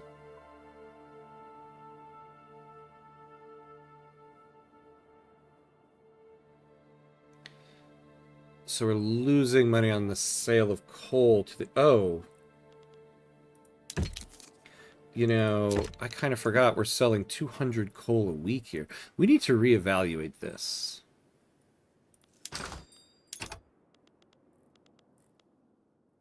Yeah. We don't want to be doing this anymore. And we're buying 50 hardwood. I don't think we need to be doing that. Oh, we kind of do, actually. Wait, what happened with this? I'm selling them 75, but buying 15 from them? Or buying 30 from them? And we're buying 500 wood a week.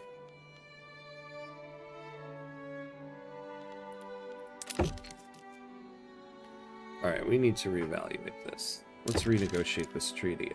Let's get rid of... Let's take a look at merchant marines, because I want to keep the ports profitable. So the ports are making 176. Our trade centers are using 220. Yeah, let's just get rid of that goods transfer completely.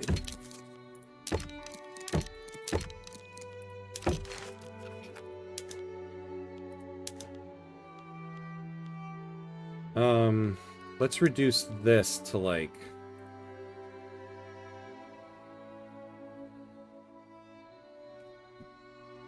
well, wait, actually, hold on.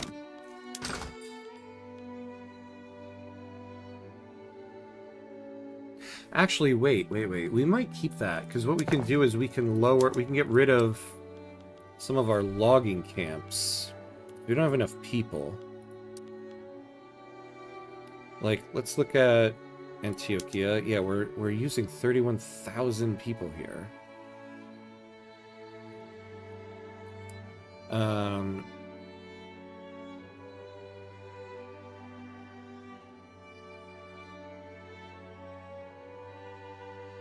Never mind, Hama, I'll tell you another time. For now, I'll focus on the Hebrew thing. Okay. It's not quite fair to assume they retain their commitment to the religion, since assimilation happens regardless of parents' insistence otherwise. Quick mechanics question. Is there any easy way to see where a market capital / real capital of a nation is? I end up clicking states until I find one. Oh, with the capital flag. Yeah. I tend to look at, no, not this one. Where is it?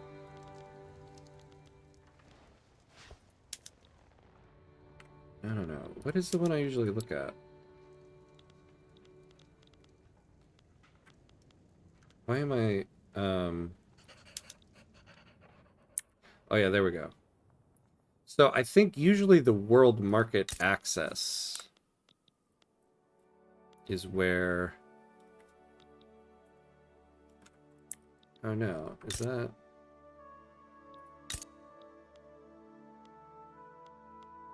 Why can I not think at the moment? Wait, where's their market capital?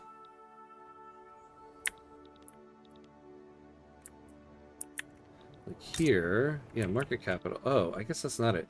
Yeah, is there an easy way for that? Hold on. Because usually I thought the world market access here would be... Oh, wait. They're in the German market, that's right. Yeah, so that's why you wouldn't find that there. And then... Yeah, so when you go to the market areas map mode and you see where their market access is, that's usually the market capital of the country. So like, say we went down here, market capital for Rio. So that map mode will show you. All right. We're at the 2-hour mark, so we're going to take a quick 90-second break to let Twitch play some ads, and then we'll be right back.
All right, and we're back. And we're back.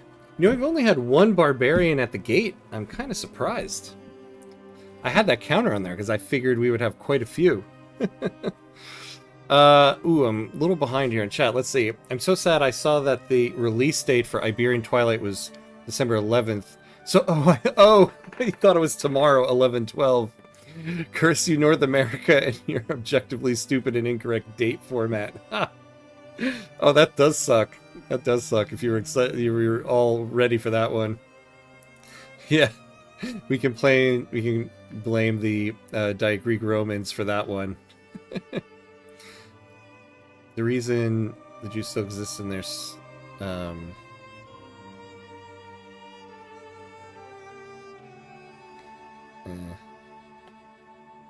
I know that I'm talking about the other.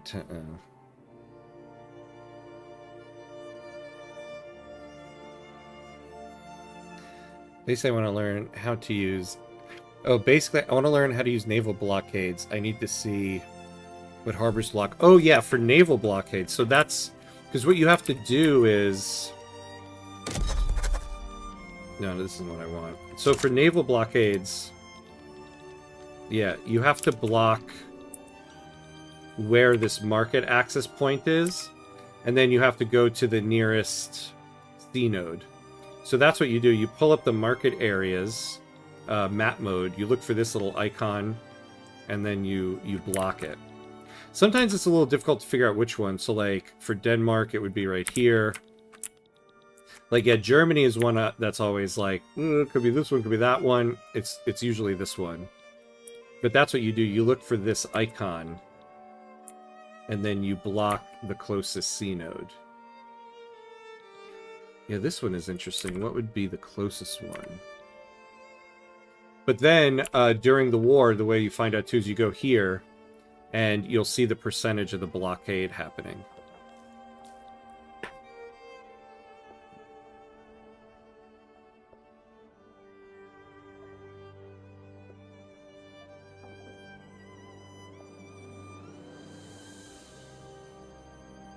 Just strange that the world went from being unable to do anything about Israel to forming global empires just after a series of conquests, Egypt being the case how impotent the world was prior.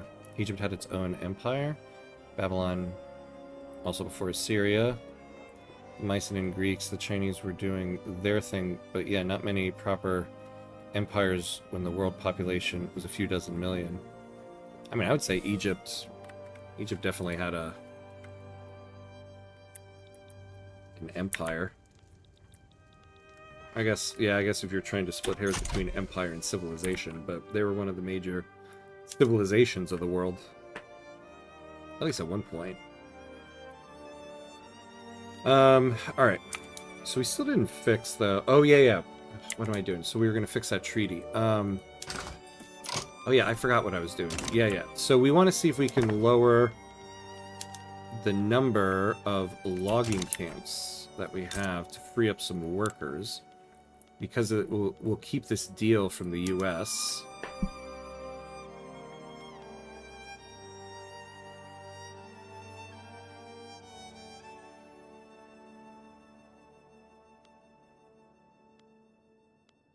Right? Because... yeah, we want more people available for this stuff, so...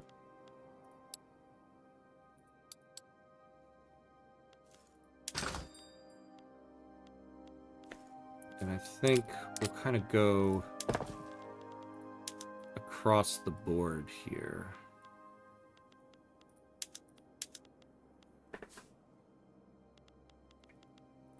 Ooh, although it looks like, yeah...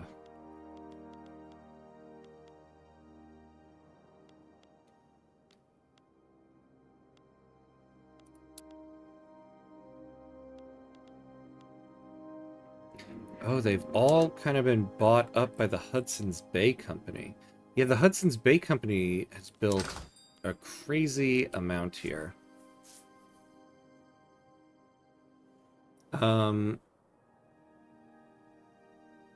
I don't want to...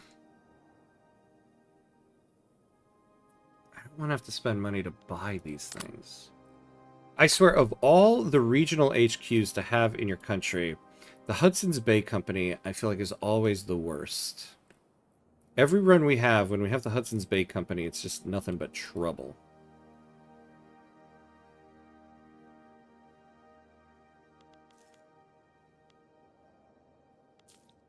Like, what about Cundinamarca? What do we have here?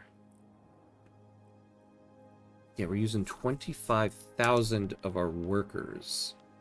I guess we're not having that much employment shortages there. But, like, where is the bulk of our motors industries? Because we really need those guys to start hiring. Yeah. Yeah, like Antioquia.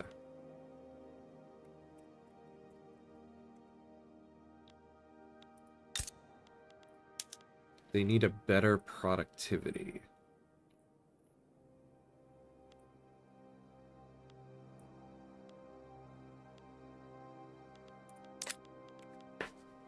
So we have steel, but it can't hire.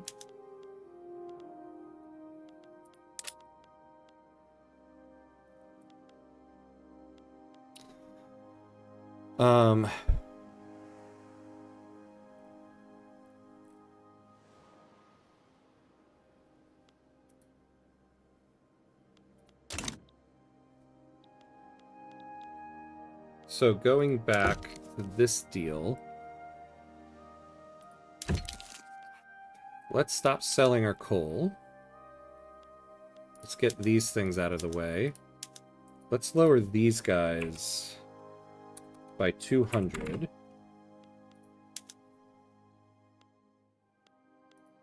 We'll get rid of that. Get rid of that.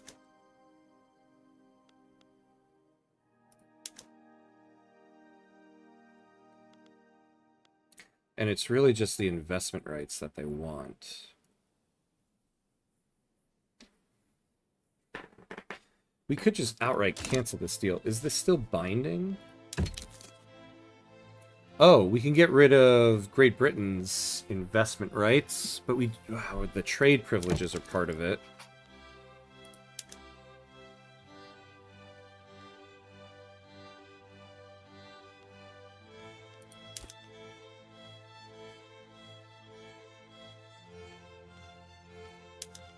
And then maybe we could sell them some stuff to get those trade privileges.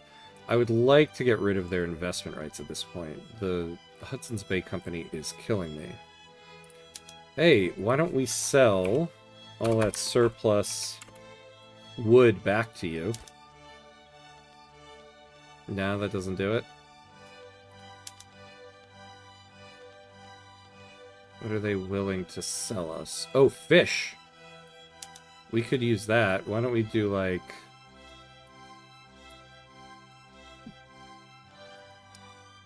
What amount would make you happy? Ugh, I don't want to do that much. Let's very much lower the price of that.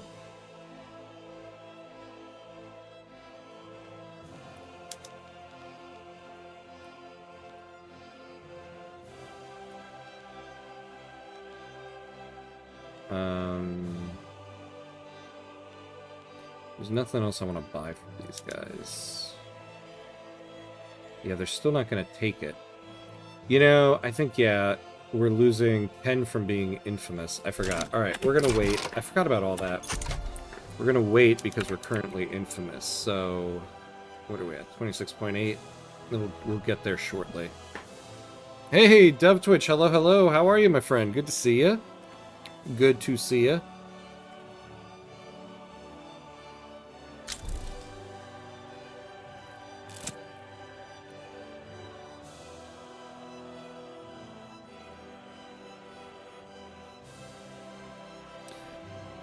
Oh, I had to go for a little bit. How's the game going now? Not bad, not bad. We're moving along slowly. Slowly moving south. We took a little bit of land from Chile. So we're continuing to go south. We can now take Bolivia if we want to. We don't need to, but I think it'll help us get Brazil on our side later on. A spate of train robberies have been committed by daring gangs all across La Paz, threatening law, order, and the purses of the wealthy all across the state.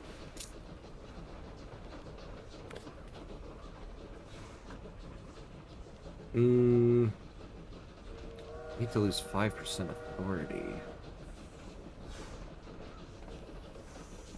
But, yeah, we're gonna have to. I'm okay. Yeah, not enjoying the cold, right? Can you believe it was snowing earlier for a short period of time? Not anymore, but we actually got snow. Oh, you know, also, what is our production of steel?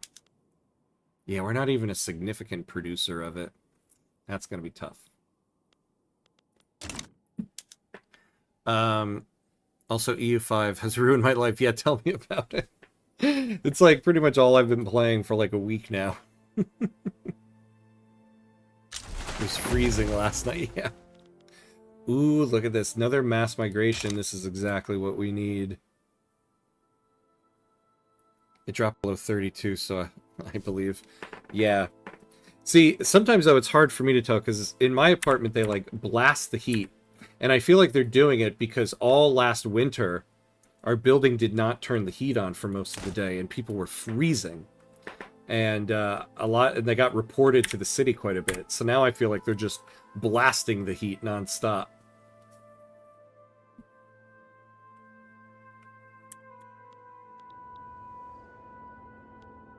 All right, we're almost below the infamy cap.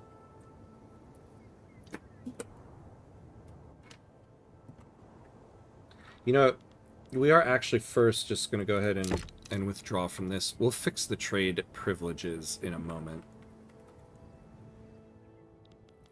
You know, I really hesitate, though. Like, are we exporting to Great Britain? Yeah, the stuff we're importing from them is fine, but... yeah, the meat maybe is one thing. Alright, yeah, let's get out of this deal. I want to stop the investment rights. Yeah, look, they're building more logging. Oh, God.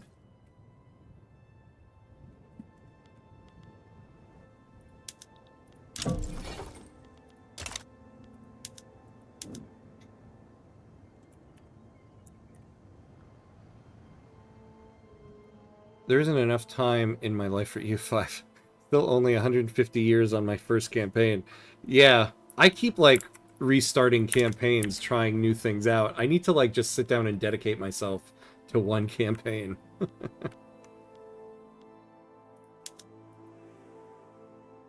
Actually, EU5 has turned my PC into a space heater, so that helps too. It feels like Florida in my room. That was how I was feeling the other day, like... what was it? I think it was my Friday stream.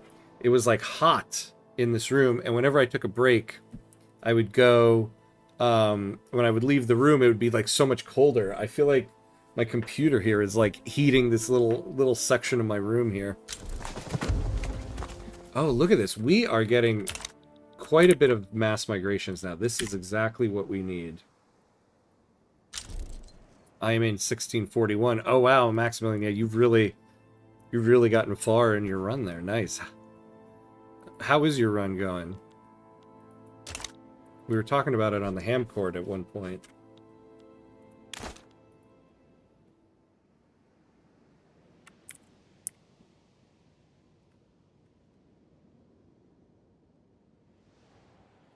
Which is why the heating plus EU5 is not a good mix while the rest of the apartment is cold. The heat thinks. Yeah. Yeah, I know. This is just every time I open the door, the hot and cold air is going to meet. I'm going to get a little, like, a little storm that happens in the climate of my apartment here. Armed workers affiliated with the intelligentsia's progressive factions have volunteered to assist government forces in countering reactionary forces that would threaten Grander Colombia. You know, I didn't even really notice here. So we got our absolutist revolt. Ooh, they can get to revolution. We need to be careful about this one. Oh, because they also don't like parliamentary republic. Oh, wait. Oh, the absolutist movement. I was thinking about a different one.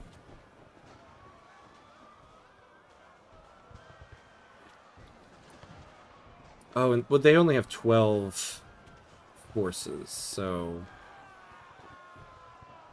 Do they have Lima?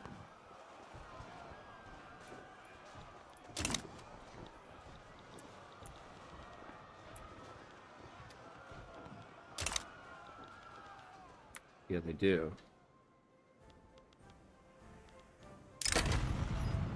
So I don't want to give added offense and defense to Lima. Ooh, but I don't want to...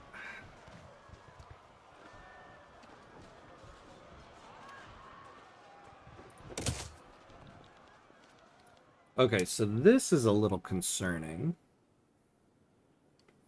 Hey, Nemesis, hello. How are you doing? Good to see you, my friend. Good to see you. What runs have you done off stream? Also, you think you have a grip on it yet? Also, love the tutorial. Thank you. Yeah, awesome.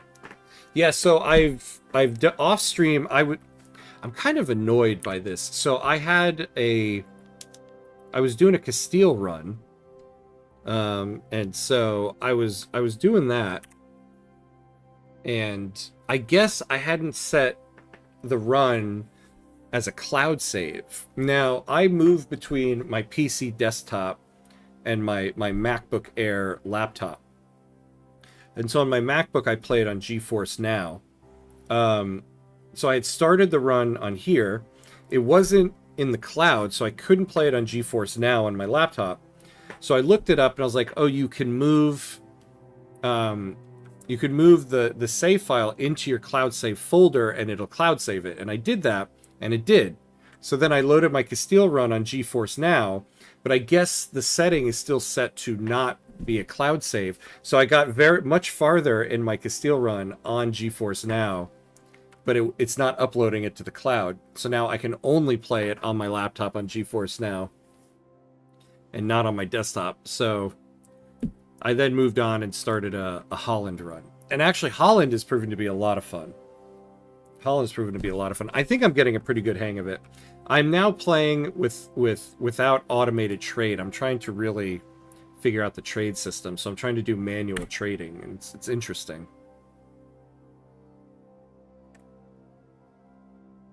I've been well. How about you? I still need to watch Sweden episode 2. Oh, nice. Yeah. Yeah, yeah, it took a 10 days for that episode to come out. But now they're going to be once a week on Mondays. So you won't have to wait as long for episode 3. But yeah, I hope you enjoy it. How's Castile been? One of my favorites from EU4. Excuse me if you've already answered that. Been focused on work. Oh, no problem. No problem at all. I haven't answered it yet, though. Castile is a lot of fun, too. I was really enjoying the Castile run. I'll have to restart it, but... yeah, it's a lot of fun. So far, not a lot of animosity from like France or anybody. I thought I was going to have to defend quite a bit from France. I was mainly just going into Morocco and taking land. But it's a lot of fun. I recommend it. I want to try Holland, but I keep reading people get inevitably eaten by France. Oh, really? Interesting.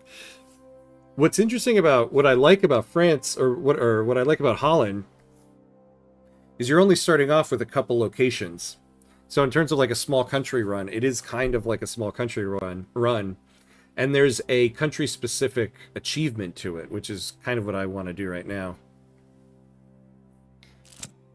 Did it not show again? Oh, Maximilian, the last thing I saw from you. Anyway, I've explained, built a lot, increased... Oh, wait. Oh, I missed that. Hold on. Oh, yeah, sorry. I missed your response there. Anyway, I've expanded, built a lot, increased control, and educated about 500 dynasty members to the point I'm contemplating to end it all. Oh, nice. Increase control. The expansion of control seems to be one of the most important elements. Yeah, nice. How you playing with manual trade? It's not bad. It's not bad. I'm realizing there's this mechanic of what is it called? There's like total supply, total demand, and I forget what the word they use now, like expected supply, expected demand, something like that.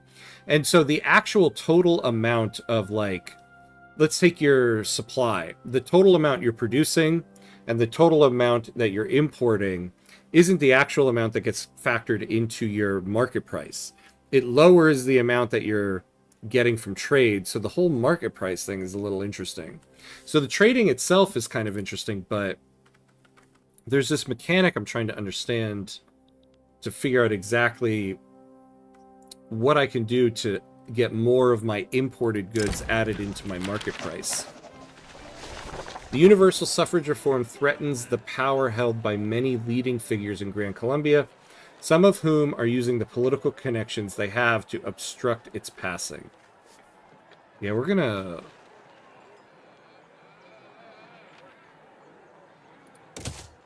cancel this law. I would rather not go to a revolution, because there are many countries that would love to join in on that right now. Workers on the railway in Santa Cruz are dying in droves due to the harsh malarial conditions and the extreme demands placed on them.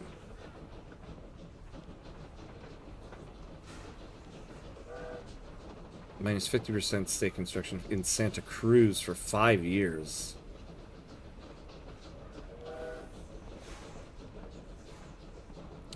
Oh, plus 10% mortality of laborers employed in construction in Santa Cruz. I don't think we have any there. Unless we, yeah. We assumed some. 2,000 workers. We'll take that, actually.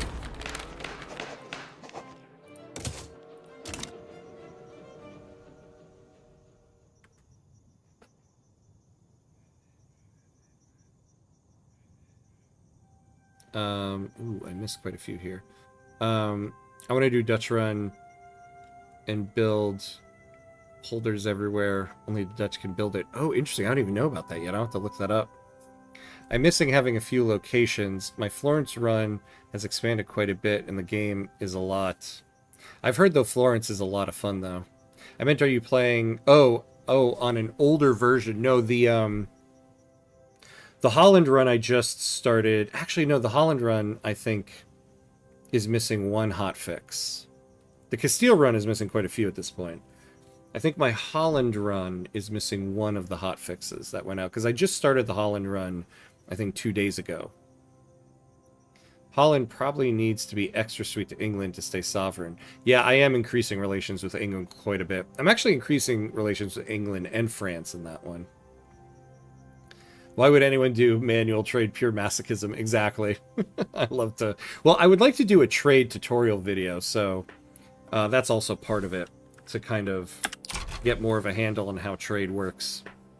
You said Holland has an achievement for forming the Netherlands, I'd imagine. Yeah, so if you form the Netherlands, you'll get an achievement from it. He's talking about EU5. Yeah.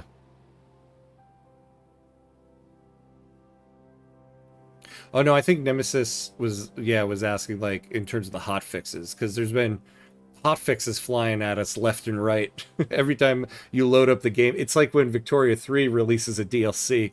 Every day you load up, you get that little icon that, like, oh, your save is an older version now. Actually, in my game, Holland has taken over part of England. Well, wish we had the timeline in this one, because I don't know when that happened. That's interesting. I don't think I'll be doing that on my Holland run. I figured, still hell, I would assume. The game is already too overwhelming. Yeah, very overwhelming. Trade is manual by default. Yeah, I think most people, though, have been putting it on auto, and at first I was automating it, but not now. It's crazy. Did England forget how to build a navy? Yeah, seriously.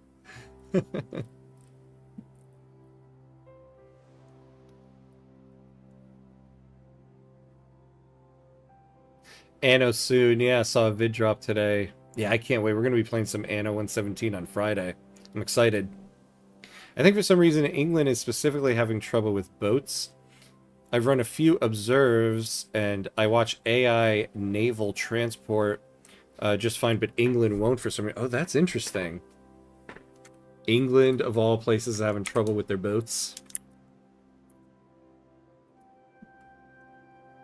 Oh yeah, streamers are already playing it 2 more days. Yeah, I've noticed that. Yes, there's been a couple streams I've seen where people are getting early access to it. Too bad. I would have enjoyed that. Get an early access on it.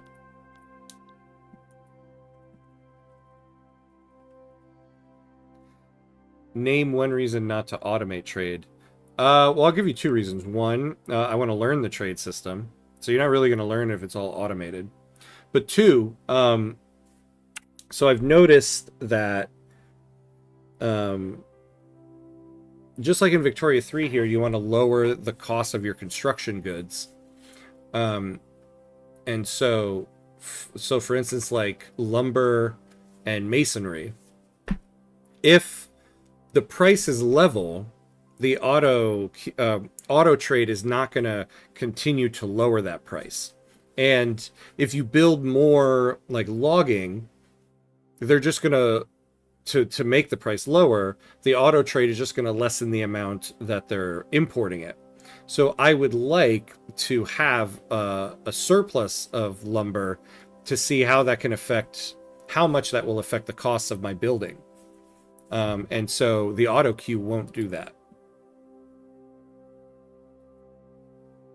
Do you use auto expand in Vic 3? I don't, and I should. To be honest with you, in Victoria 3, I always forget to do the auto expand.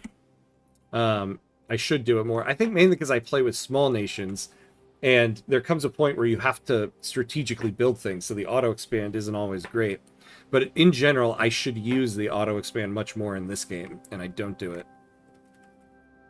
Yeah, other than self-punishment. It is kind of self-punishment. Early game, I've noticed the AI doesn't build boats. Yeah, I've noticed that too. It's very interesting, right? To be fair, Dutch Navy was always kind of OP. The English resorted to building just an overwhelming size so nobody could compete. But 1v1, the Dutch won most battles. Oh, that's very interesting. I did not know that. Oh, yeah, well, yeah, in Java, of course, yeah. You can give us the history on that. But yeah, I didn't know that.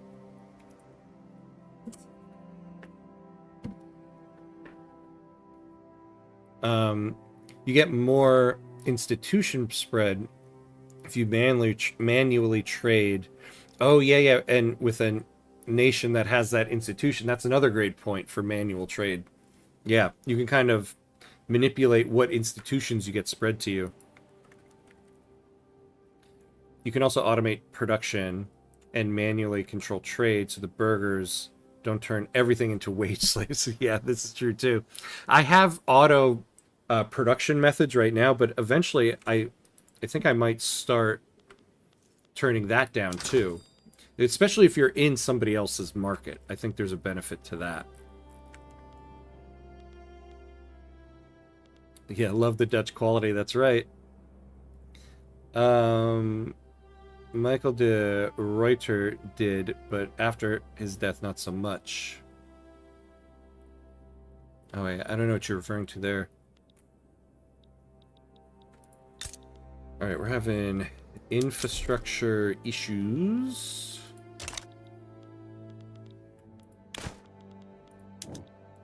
Maybe we can go for total separation. Nope. Yeah, and we can't... Do we still have... Oh. Okay, so we're finally off of the forced regime change.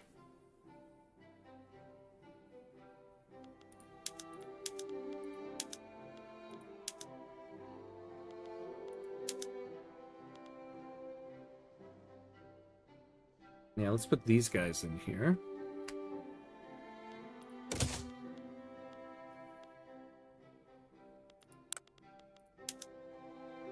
Yeah, and now let's try to get on total separation.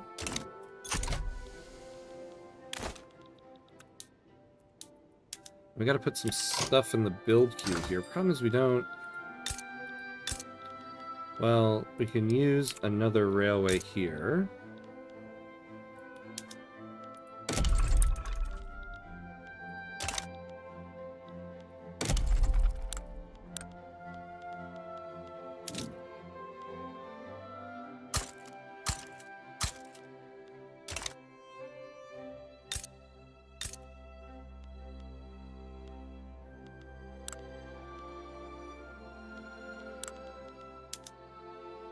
Oh, okay. So actually, let's just subsidize the port.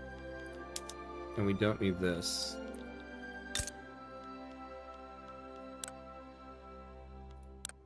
Same thing here.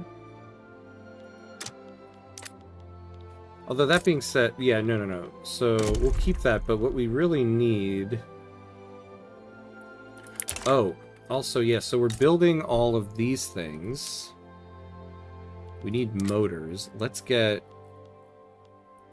some motors going here. We don't have people, but we can still put motors in here. Let's get...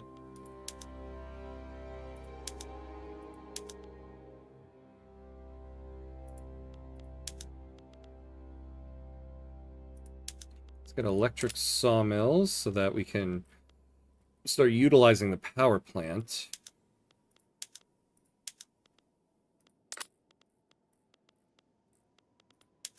There we go. Oh, auto-expand exists in Vic 3. I'm an idiot. Always ran into tax capacity limits when not looking at it for a few years late game. Yeah. Yeah, like if you go to like... No, where is it? Over here. Yeah. The little house plus symbol. I find that to be difficult though, like if you're in situations like we have with Colombia where you're running out of workers. Because there comes a point where we don't want to expand certain buildings anymore. We want to just start importing it because we want to save the workers for more profitable buildings. I'm thinking I may rely on a pop needs section for trade manually while focusing on production. Oh, that's not a bad idea, yeah. Import the pop needs stuff, but then focus on production. That would be a good strat. The Anglo-Dutch Wars.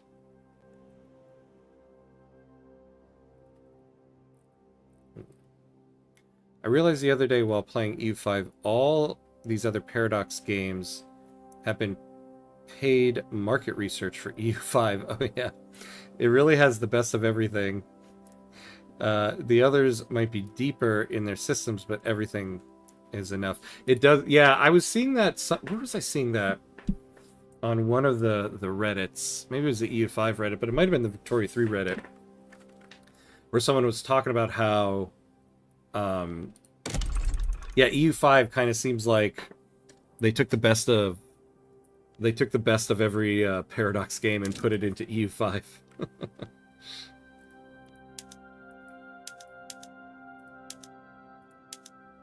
Okay. So we need... Get one in Kauka.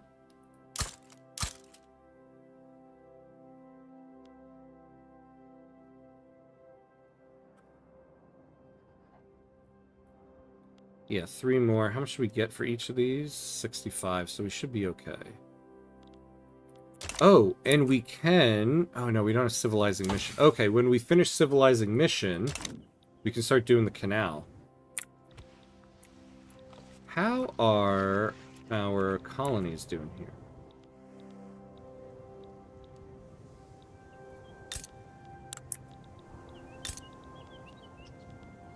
Okay, I wonder if we can trade this with Great Britain yet.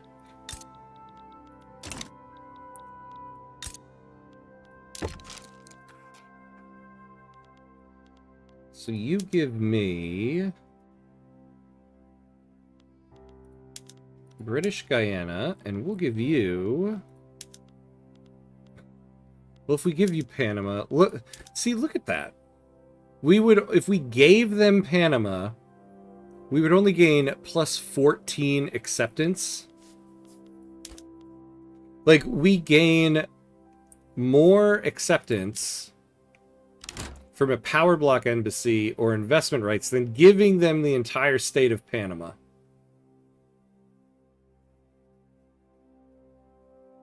That's crazy.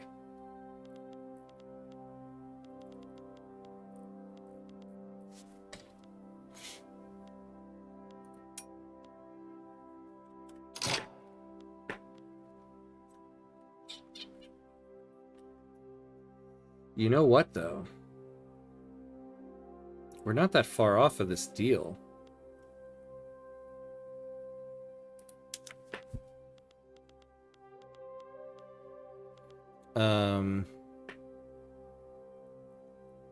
One of the interesting things about trade buildings is they increase burger power very, very accurate. Yeah.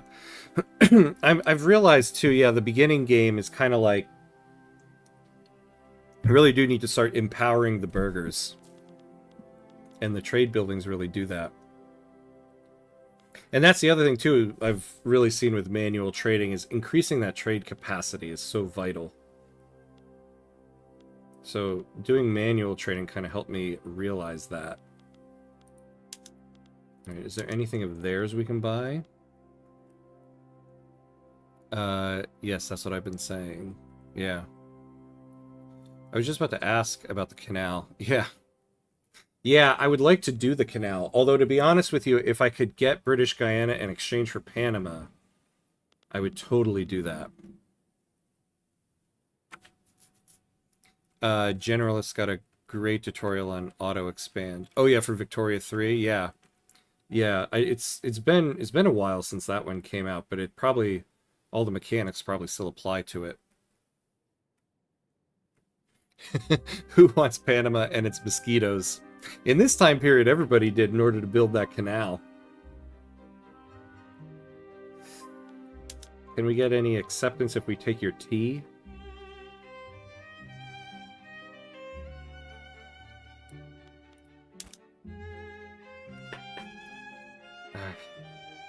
Military access? Yeah, that's not going to add anything, though. What if we do no tariffs?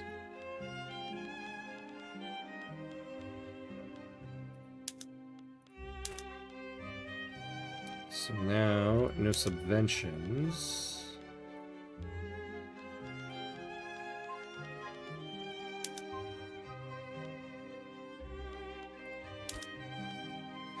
Hey, look at this. Okay, 50% chance.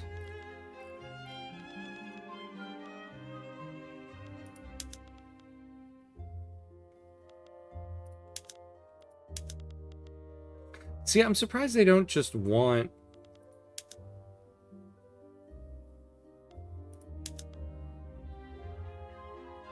Wait, why can't we... Oh, hold on. Okay, so...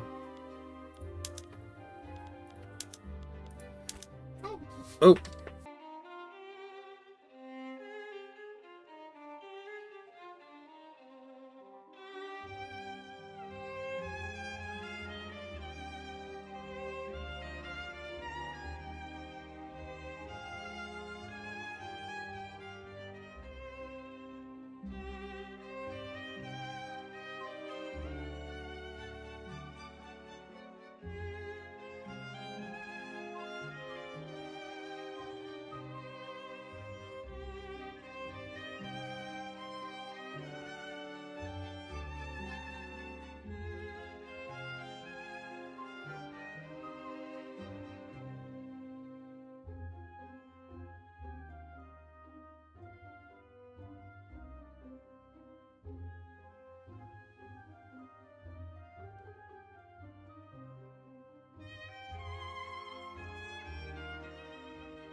Alright, and we're back.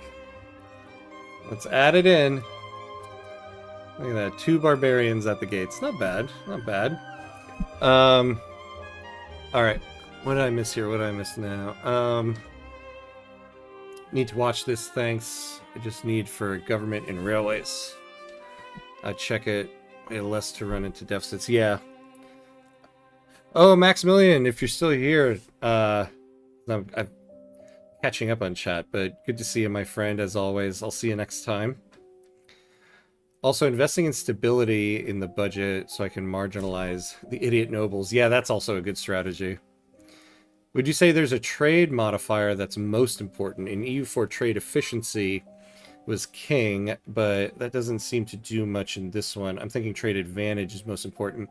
Yeah, trade advantage I'm finding is very important, because now doing manual trades, I see, like, there's many times where you get to a trade, and it's like, yeah, but you're being outcompeted by this other country. Number 2 is here. Yep, yeah, he got on camera, that little sneak. That little sneak. Depends what you're going for. I'd say trade advantage is for aggressive plays. Oh my god, I never noticed that counter. That's hilarious. Yeah, because so I was saying at the beginning of the stream, so my kids are home today because they're off of school.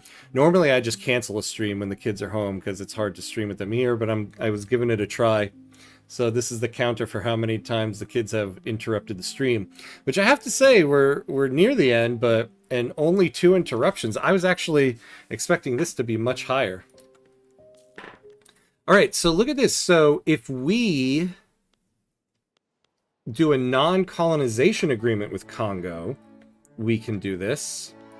We wouldn't even have to give away Panama or investment rights.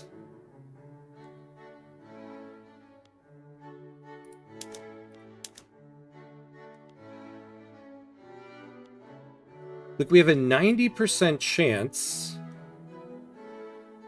if we give an obligation.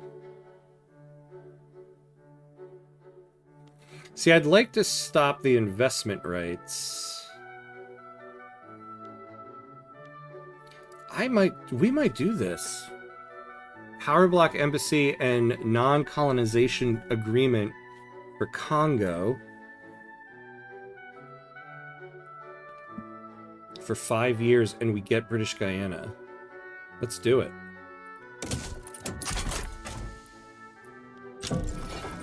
Ah, they declined it. Damn you, Great Britain. Okay. So fine, we'll give you 5 years of investment rights.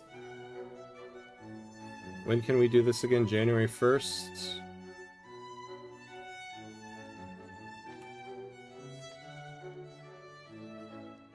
And now they should take it. Yahtzee, my friends! We got that land without having to go to war, and we kept Panama.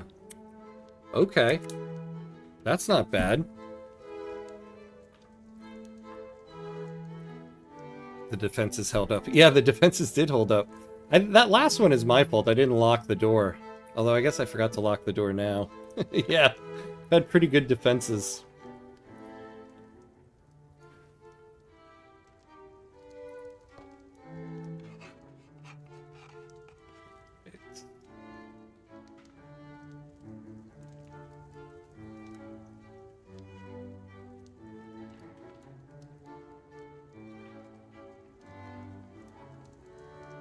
Let's see here.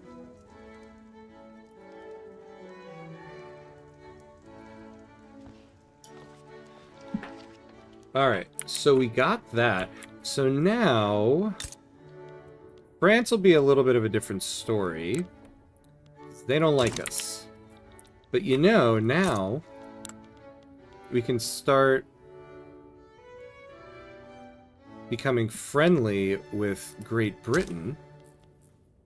Because them and Germany don't like France, and we might be able to use them to get that land.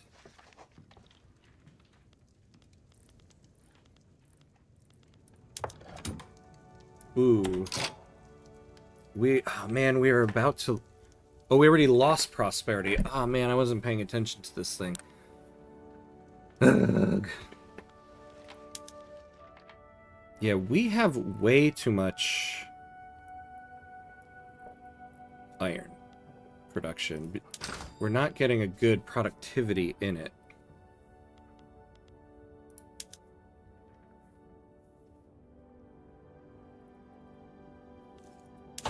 You know, what we really need to get to is steel frame buildings. I mean, that's really what will do it for us.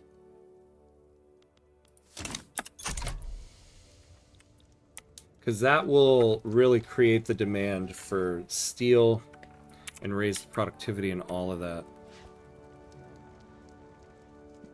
Oh yeah, are you not going to point out Purple Spain? Yeah, every time I go by here, I'm like, oh, interesting, and then I forget. Yeah, Purple Spain. I forget what it was that gets them this. Presidential Republic. I guess it's the Presidential Republican Oligarchy. Yeah, because they have this flag. Purple Spain. Yeah, it is a normal occurrence. I have seen it before. It's when they change to a certain government configuration here. And I guess it's the Presidential Republican Oligarchy. I think being a republic. Yeah. Spain turns purple when they become a republic, either presidential or parliament. Oh, is it any republic? It's not the combination of the two here?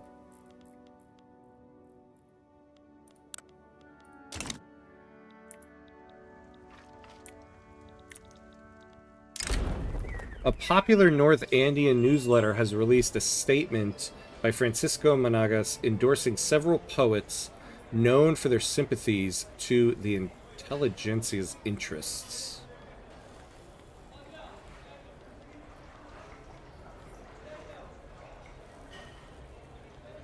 Let's just get the full plus 7%.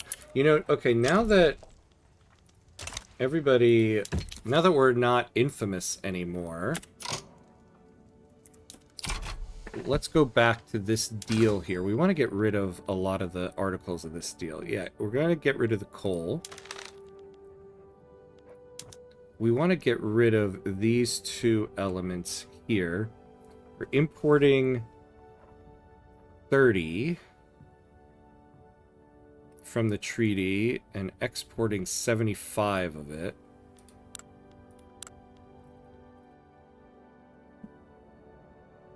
So maybe, oh, we'll get rid of our import of it. What's hardwood in our market? Oh, I actually could use the hardwood.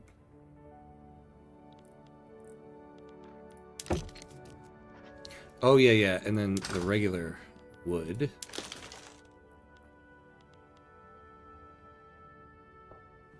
Actually, we kind of need it.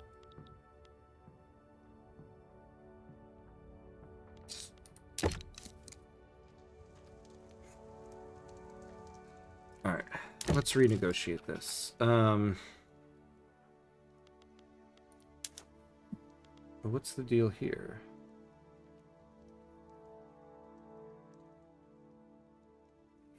Why are they cautious toward us? I thought we had good relations here, guys.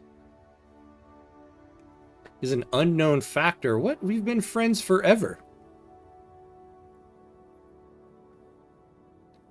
Oh, they want to come.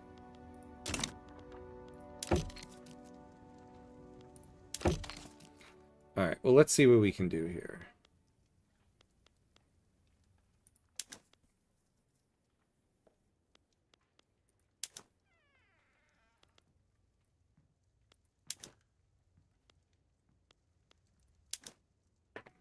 Okay, they'll do this.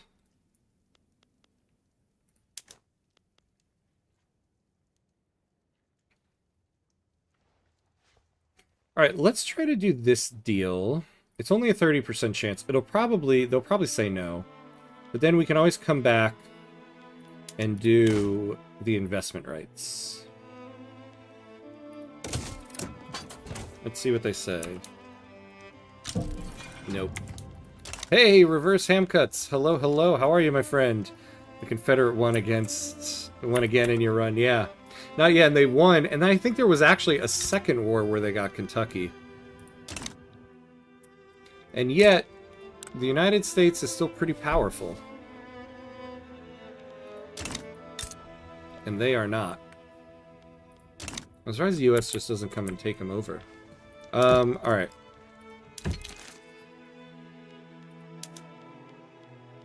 So let's do what we had going again. And we'll keep... Yeah, so we'll keep the investment rights. And we'll do this for 5 years. Although I wonder if I can get them to buy more of this.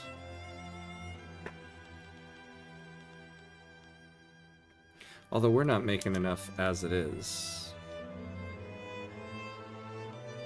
Oh yeah, maybe that's kind of a problem. It's expensive for us to buy that. I wonder if we can change that to...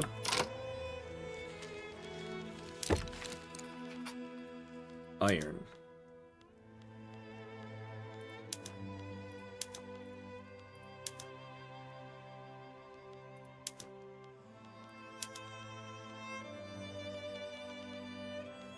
Where's iron? Buy our iron, please. Oh yeah, they're not going to do that at all.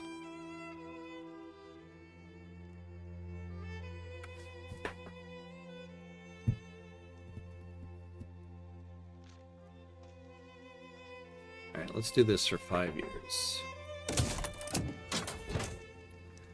This bug with the revolts, because of the distance, Bolivia can't suppress them. Hence this eternal revolt. Yeah, the revolt should be considered defeated if the Overlord does nothing. It's true. I mean, I'm about to end it myself. I'm about to take these guys over. Alright. So we fixed budget up a little bit.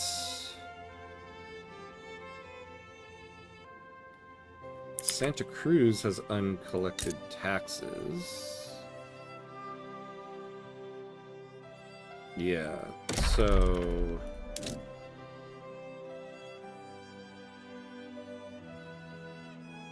Oh.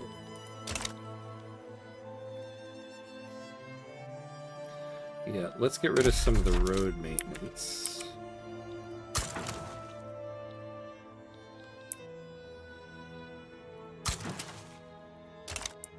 And let's...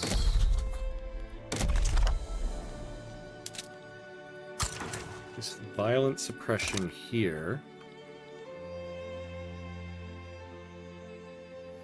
We're still losing a lot on these treaties, though. What is it that we're...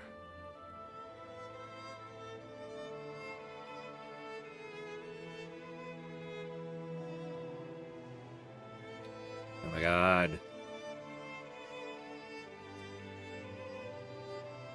What's going on with the merchant marines?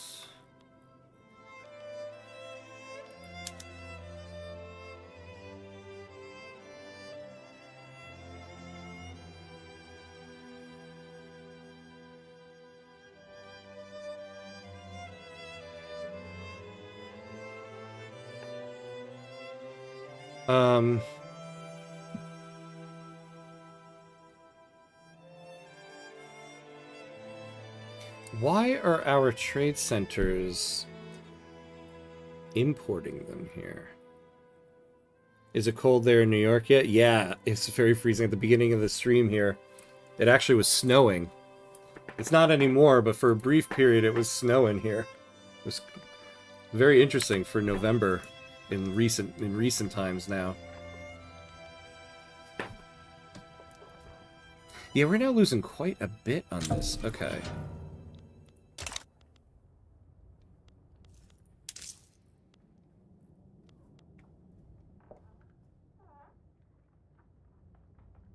I think it's just this week, hopefully. Yeah, hopefully. But, I mean, actually, I do love snow. I wouldn't mind if it snowed.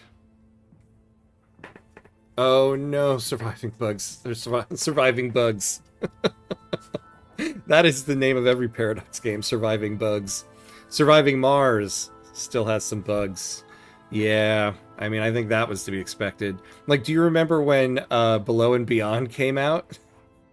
I got that on day one. And it literally broke the game. Like, I couldn't play the game for a couple days because of it.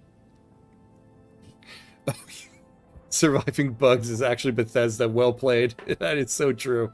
That's Bethesda's tagline. Surviving bugs.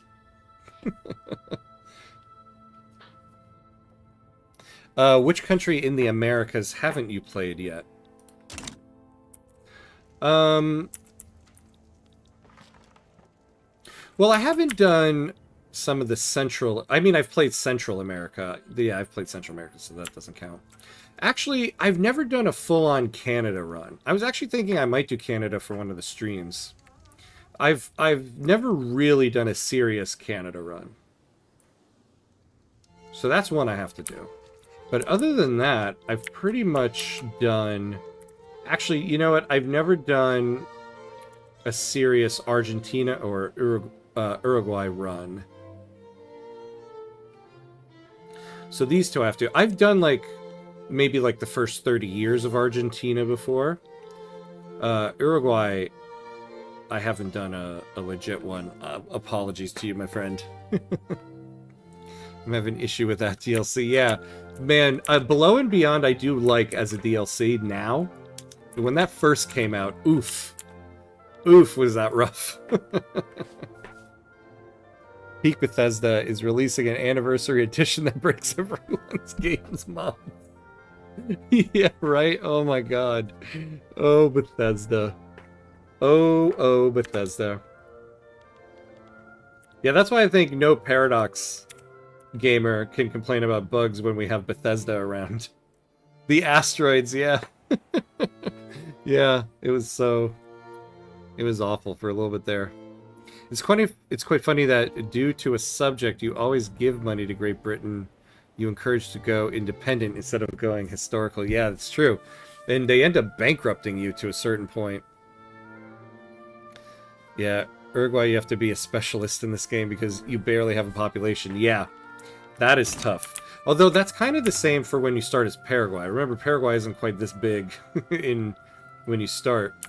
But Paraguay and Uruguay kind of have a similar starting situation like that. Argentina would be cool. Take Patagonia and stop Super Chile. Yeah. Yeah, Argentina, I do want to do like a legit run in one time, because this one would be fun. That's the keeping reality in check through bugs. Yeah. So true. Oh boy. Well, my friends, I think we've reached the stopping point for this run. Because I have to go make sure my kids haven't eaten each other alive yet. But this was a good run. This was a good run. We did some good stuff. I'm very happy we got British Guyana, because that and the French Guyana are going to be the hardest. Oh my god, you guys! I forgot about the land down here. To get the achievement, I'm gonna have to take this land, and I forgot to make that deal with the British. Oh, that sucks. That sucks. Argentina has a unique flag and name if they form the Federation of the Americas. Oh yeah, oh yeah. See, I think next time we come back around to South America, we'll probably do Argentina. Thanks for more of this game. Great to drop by. Yeah, thank you for dropping by, my friend. Oh, yeah. Well, but yeah, that'll be it for today, or for this morning. So remember, we do have the night stream tonight. So the next time I'll be on will be around 8:30 tonight, so in about 7 hours from now. We'll be doing some more Victoria 3. But that'll be it for today, my friends. As always, thank you for thank you for coming by, guys. Always nice to hang out with everybody and play some Victoria 3, and we'll continue this tonight. But as always, be awesome. I'll see everybody next time.